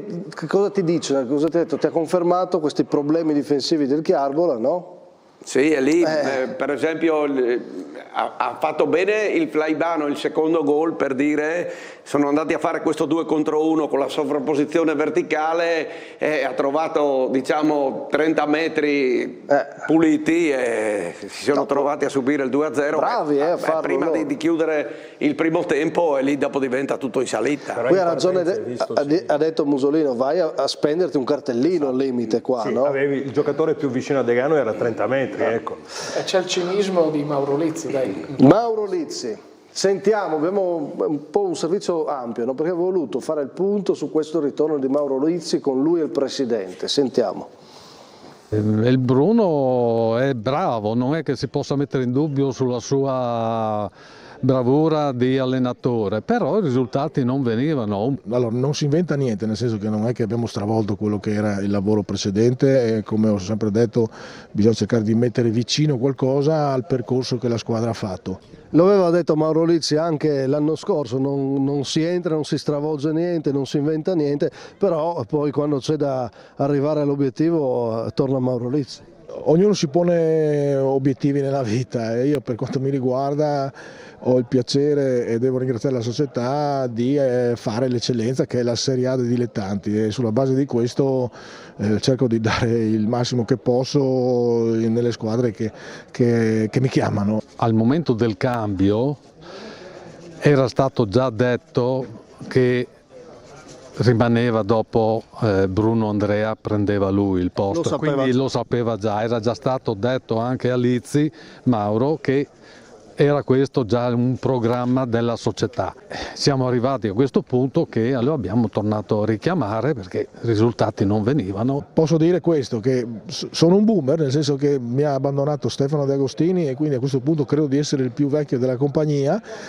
Ecco, il messaggio che posso dire è giovani o vecchi, ci sono tanti giovani, tanti allenatori giovani, bravi, che hanno metodologie di lavoro, che studiano, che si applicano eccetera, però poi insomma alla fine un briciolo di esperienza fa la differenza che quella, ecco, io posso mettere in campo questo.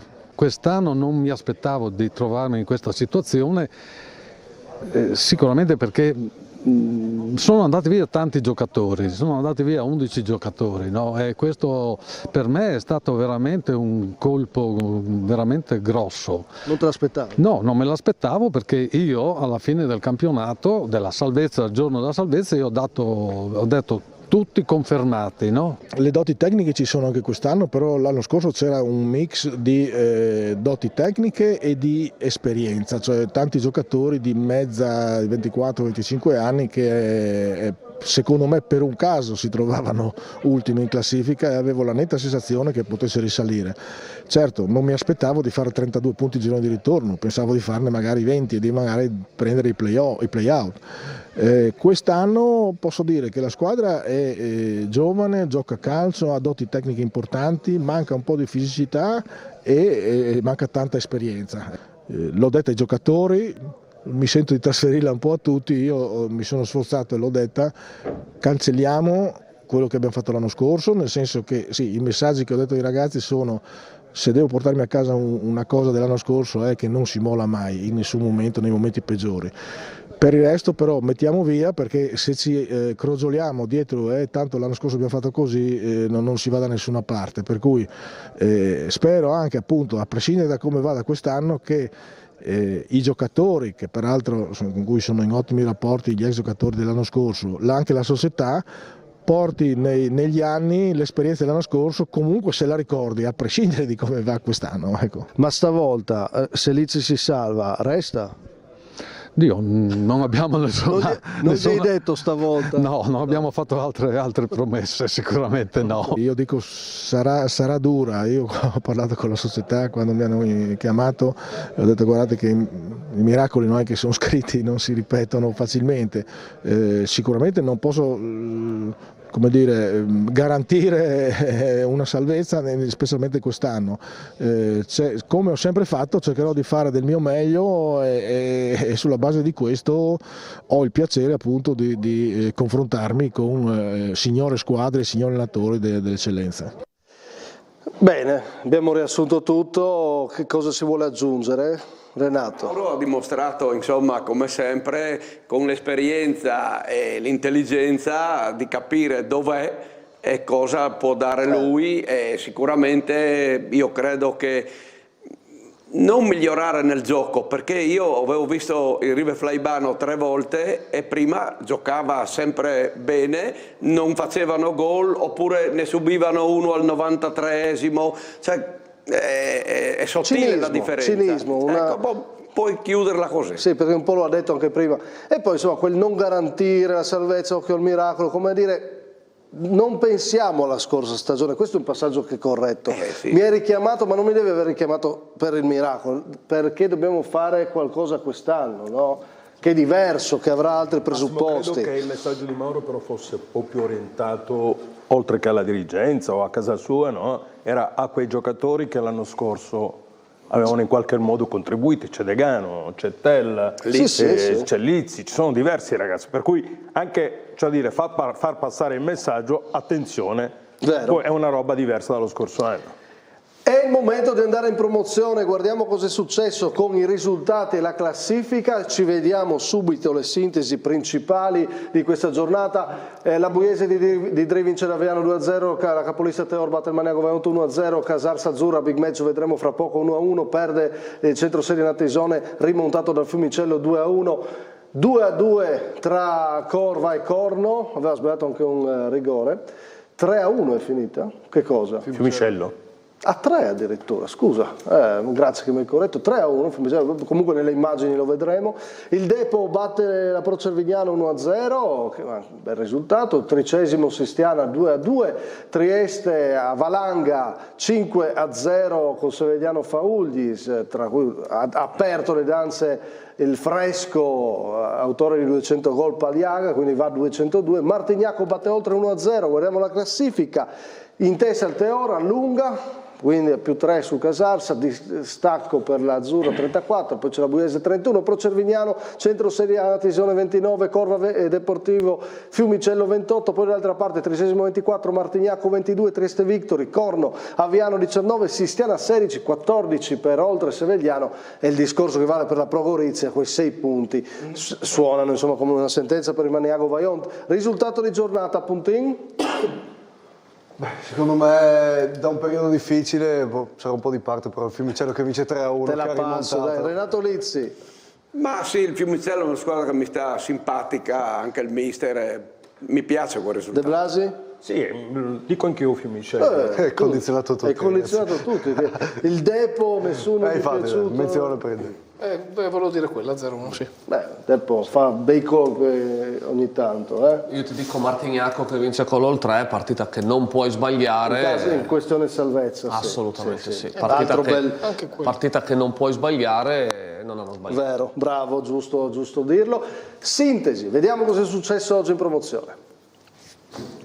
Il Teor di mister Pittilino, campione d'inverno sotto il gelo di questo 6 gennaio, torna in campo per il testa coda Teor Maniago Vajont.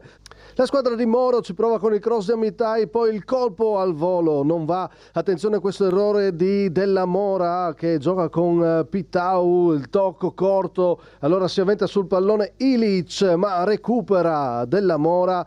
Ancora Teor pericoloso, El Kayar con il sinistro Della Mora blocca, El Kayar va via da solo, ancora il numero 10 defilato, mette al centro la difesa del Maniago Vajont, si salva, poi El Kayar da calcio d'angolo trova Bussi che sale in alto e di testa mette sul palo lontano per il gol dell'1-0, ancora Bussi decisivo, basterà questa giocata al Teor per vincere la gara. Maniago Vajont pericoloso in area di rigore, la girata di Domi, viene fermato Della Mora in uscita, nella ripresa su Ilic, rischia molto ma si gioca, poi il destro di De Campo, pallone fuori di poco, prova a chiuderla la squadra di Pittilino, avrebbe l'occasione con Chiccaro ma sbaglia, può bastare così al Teor che vince 1-0 e allunga sulle inseguitrici.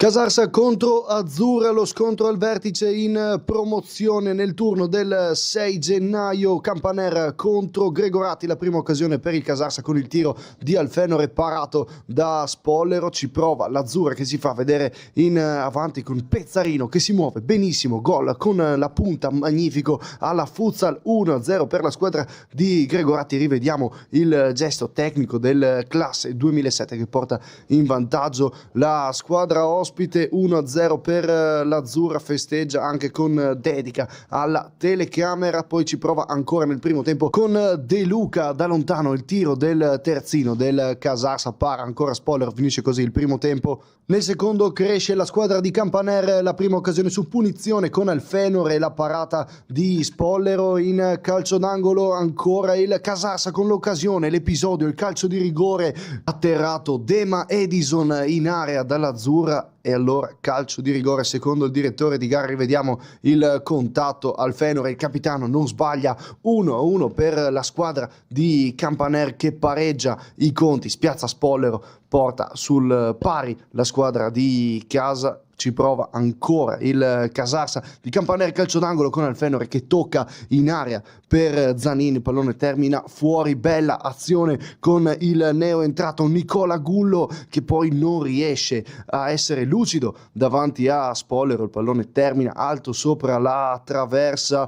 Recupera ancora un pallone Sauto in avanti, spinge il Casarsa in avanti sempre con Nicola Gullo, il pallonetto termina alto sopra la porta di Spollero, ancora una volta sul finale prova a riaccendersi l'Azzurra Premariaco vista poco nel secondo tempo con Pezzarino che calcia, deviato il pallone, chiedono un fallo di mano, non c'è secondo il direttore di gara, allontana male il Casarsa, il tiro in porta parato da Andrea, cover messo fuori poi dalla difesa del Casarsa, l'ultima azione proprio per la squadra di casa, imbeccato El Bakhtawi in profondità, prova anche a far vedere le sue qualità sul finale, il tiro, la parata di Spollero finisce fuori e finisce così 1-1 lo scontro diretto tra Azzurra Premariaco e Casarsa. Centrosedia Fiumicello, il 2026 per le due squadre si apre con uno scontro con vista playoff della promozione a girone unico, Jimbo Gerli contro Pampa Pavic. Parte molto meglio il centrosedia, la respinta fuori Di Maria e Grassi, una botta al volo bellissima, batte Malusà 1-0 per il centrosedia, merita il replay, il tiro del giocatore del centrosedia, si fa rivedere in avanti la squadra di Gerli sempre con Grassi che tira da fuori, prova a sorprendere Malusà, il pallone termina fuori, si fa vedere in avanti anche il Fiumicello, anticipo di Polvari, il tiro da lontano, Lizzi lascia scorrere alto sopra la traversa, il gol del pareggio del Fiumicello arriva con il pallone lavorato da Paludetto in mezzo per Tommaso Paravano, stop di petto, tiro al volo di destro, batte Lizzi, 1-1 si risblocca l'attaccante del Fiumicello. Ancora la squadra di Pavic Resente in avanti a cercare Pedrini che sgomita in area, il tiro e la parata bella di Lizzi in calcio d'angolo, cross in mezzo, messo fuori dalla difesa del centrosedia, Papacena ripropone in mezzo, Paravano prolunga, spizzata di Peroni, De Cecco il centrale in area di rigore rimasto lì dal calcio d'angolo, fa 2-1 per il Fiumicello. Nel secondo tempo ci prova ancora il centrosedia di Gerli con Lukic, il pallone scorre lungo tutta l'area di rigore, non entra in porta Don, punta Mamadou Sarr 1 contro 1, il tiro del numero 9 finisce sul primo palo parato ancora da Malusà.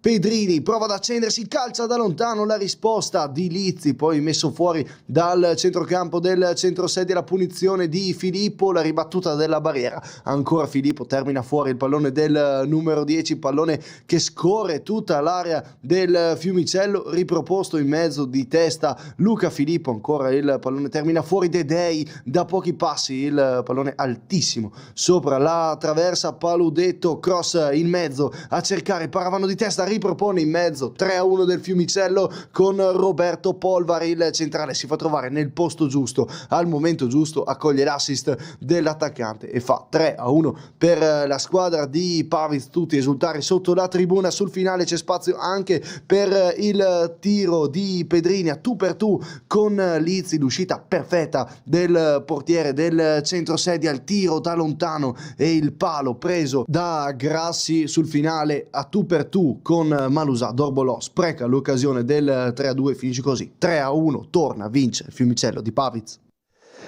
Ringrazio Gabriele Magrini per le immagini di Teor, Piera Zizzutto per le immagini del centrosedia. Occhio, centrosedia, il dopo Monorchio bisogna cominciare a giudicarlo, qualcosa non va e adesso arriva il derby col Corno. Ne parleremo.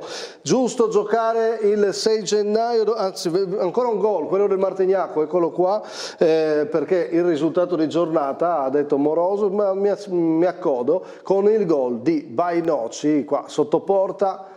L'assist e poi Bainoci va a metterla all'angolino contro l'Oltre, effettivamente è un gol importantissimo in chiave salvezza. Giusto giocare il 6 gennaio, sentiamo un po' di opinioni, cosa hanno detto sui campi alcuni protagonisti. Ma questo turno del 6 gennaio lo promuovi? No, una follia. Una follia, insomma, cioè, voglio dire, allora dopo è inutile che ci lamentiamo per i rimborsi spese dei giocatori. Se vengono trattati come dei professionisti è giusto che prendano i rimborsi da professionisti, quindi dobbiamo trovare la misura giusta. Non si può chiedere a un dilettante di presentarsi in campo il 6, vuol dire che si è allenato il 2, vuol dire che si è allenato il 3, si è allenato il 30, è assolutamente una follia. A me non piace tanto perché purtroppo i giocatori hanno le morose eccetera e vanno via all'ultimo dell'anno. Io se così posso dire voterei, se proprio bisogna tenere corto, addirittura di giocare a Santo Stefano, ma non l'ultimo, perché va a finire che giochi il 6 e ci sono giocatori che ti fanno 2 o 3 allenamenti perché rientrano il 3 di gennaio. Ecco, quindi io sposterei un po' in avanti anche giocando un turno a Santo Stefano, lo fanno in Inghilterra, lo fanno altrove, lo possono fare anche i dilettanti. Diciamo che è un po' discutibile perché il 6 gennaio è festa e è troppo presto, perché comunque a livello di preparazione non siamo riusciti a fare una preparazione ideale. Quindi sappiamo che il campionato è lungo, è più lungo quest'anno, però magari era preferibile fare un turno infrasettimanale. Penso che siamo dilettanti, siamo in promozione ed è anche giusto che i ragazzi nel periodo natalizio abbiano le loro vite. Noi gli abbiamo un po' rovinato le vacanze quest'anno, ci sta perché ci tenevamo molto alla partita. Però se l'anno prossimo incominciamo la domenica dopo sono più contento.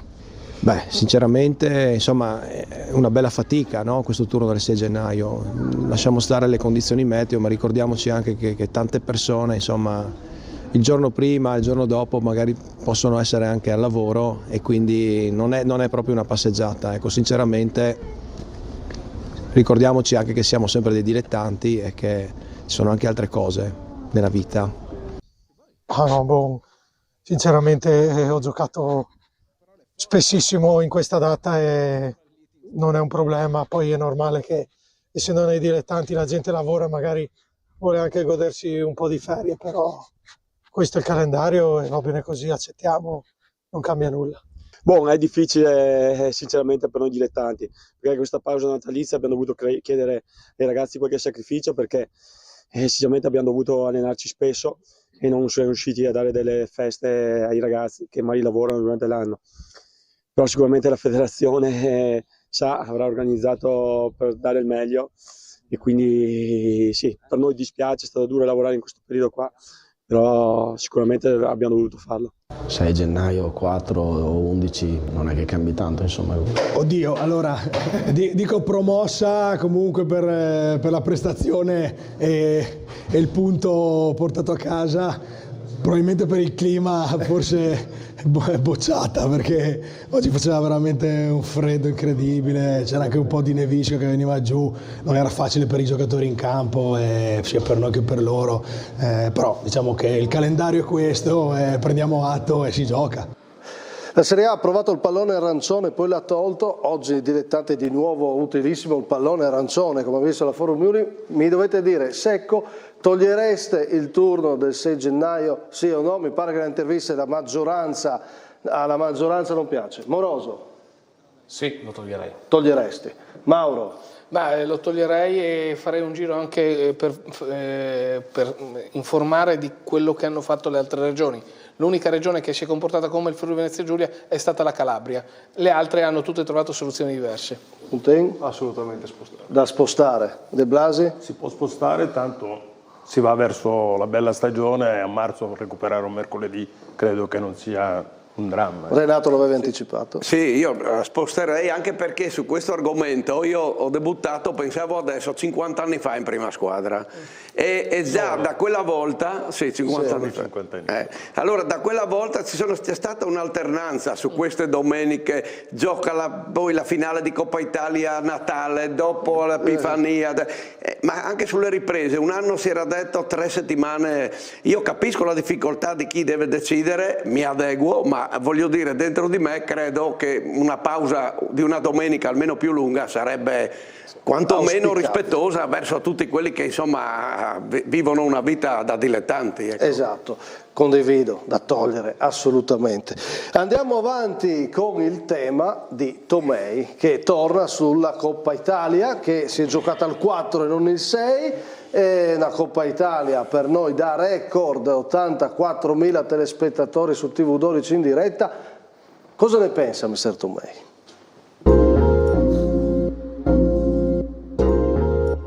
Ciao Massimo, un saluto agli ospiti di studio e a chi ci segue da casa. Tema della settimana, Coppa Mia Cara Coppa. Competizione che riesce a portare lustro e gioia a chi la vince.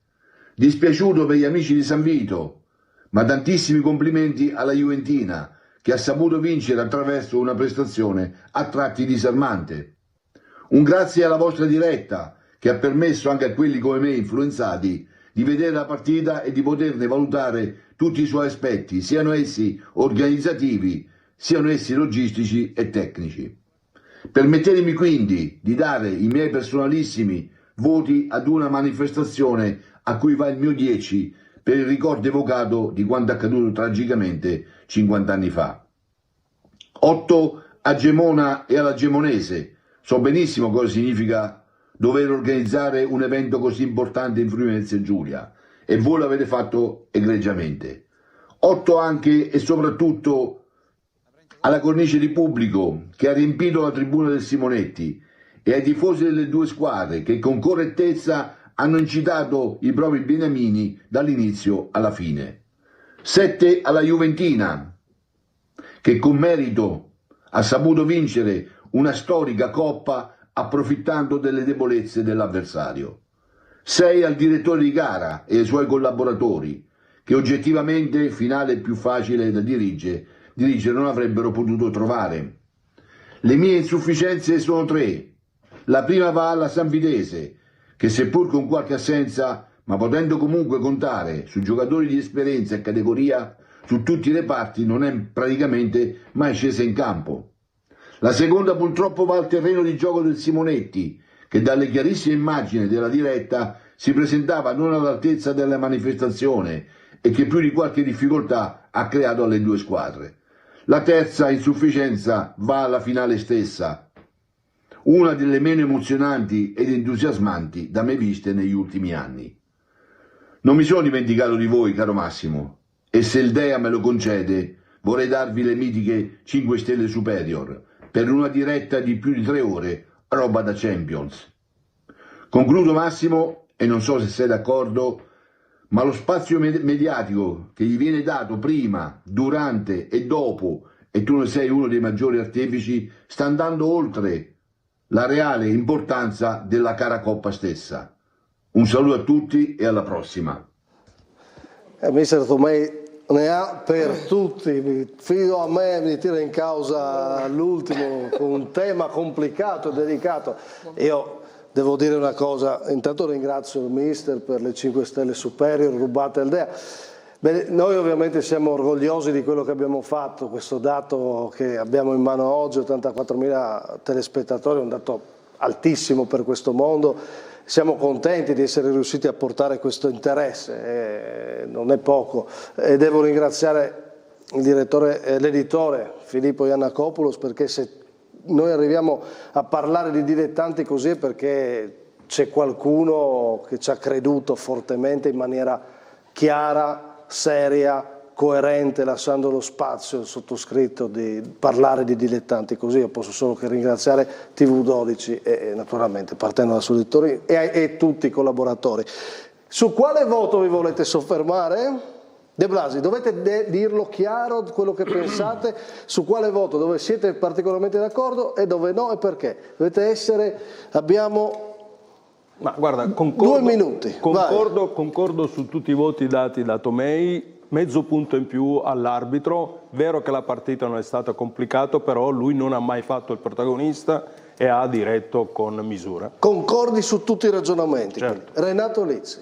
Ma anch'io sull'arbitro, considerando che non c'era difficoltà, non ci sono stati episodi e qualcosina di più gli darei, mezzo voto tranquillamente. Però sei d'accordo sul concetto che è diventata una partita facile da arbitrare?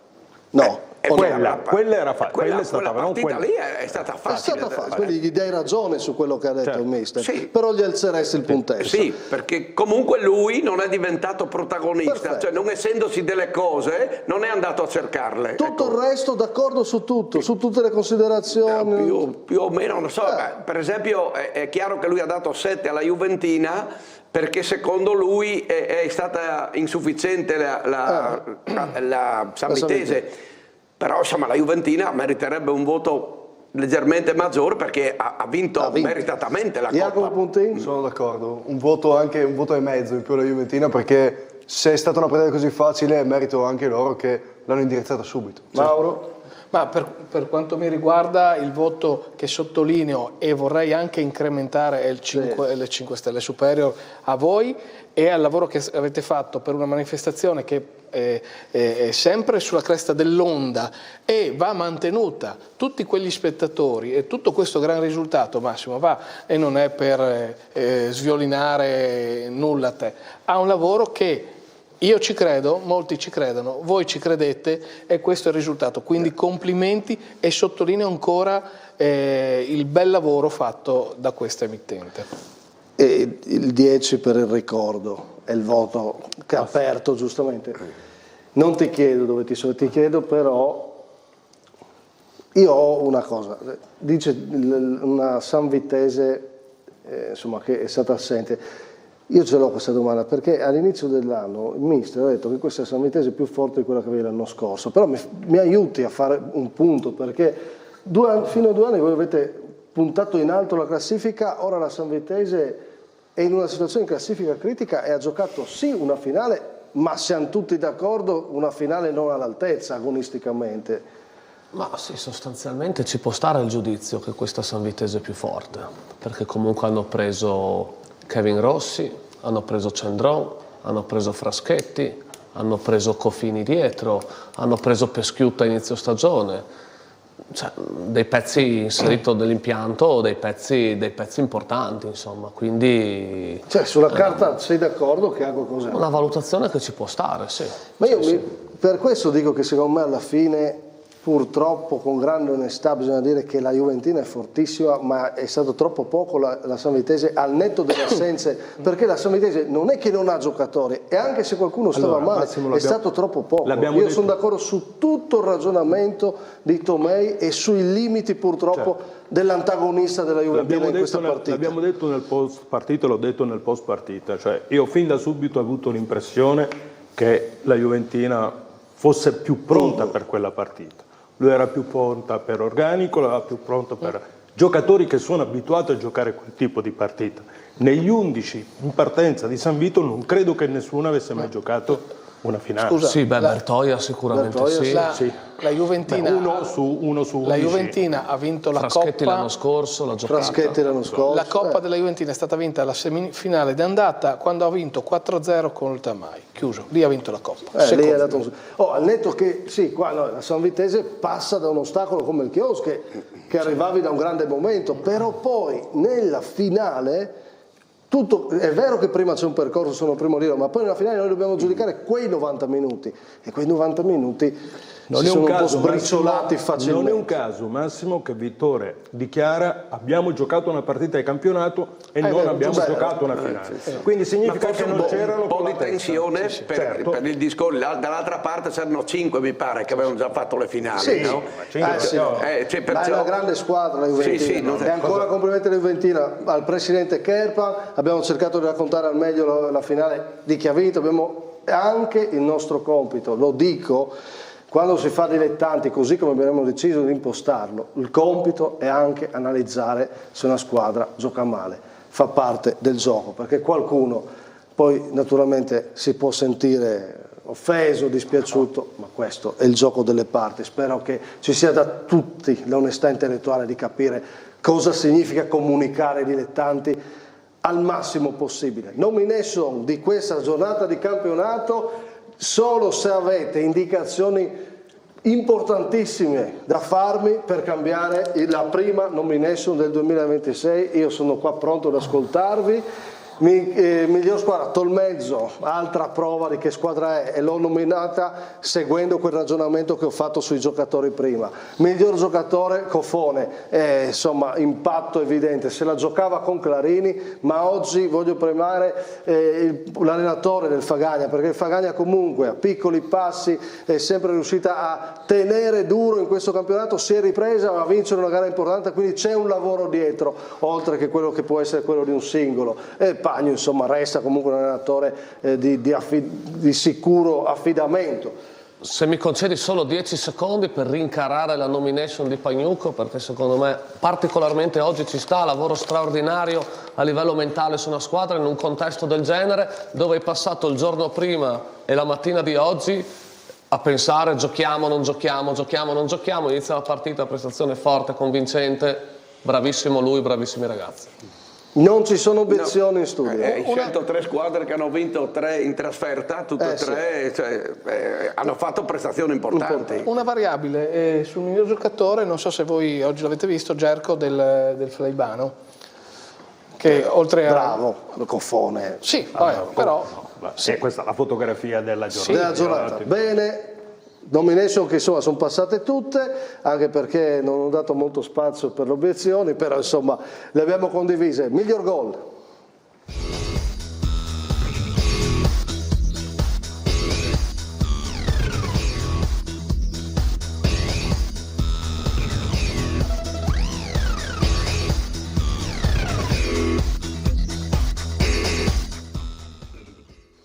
Scegliete il migliore, Pezzarino, attaccante che si sta confermando veramente di qualità in promozione, è uno degli elementi più interessanti del campionato di promozione in questa azzurra. Questo è un gol da grande attaccante, poi si gira, va di punta all'angolino, bella punizione di Stiso, la mettiamo perché è sempre bello vedere la qualità tecnica di Stiso da fermo e anche per l'esultanza, bellissima. E poi questa botta di Grassi da fuori che la mette all'incrocio, anche se non basta al centrosedia, Natisone. Via con il giro di opinioni. Puntin. Pezzarino. Pezzarino 1, Mauro. Confermo. Pezzarino 2. Grassi. Grassi 2-1. Grazie. Grassi 2-2. Pezzarino perché è un giovane che in mezzo all'area ha la personalità per fare quel tipo di giocata. Gli altri sono gol diversi perché la punizione bisogna avere un'abilità, il tiro di Grassi bisogna essere bravi a colpire bene, arrivare coi tempi giusti, ma la sua personalità 2007 mi pare, mi fa piacere. Ha vinto Pezzarino. Miglior parata, non c'è il gioco, avevamo poco materiale, però siamo andati a decidere quella più importante oggi. Miglior parata, ve la dico subito, sapete.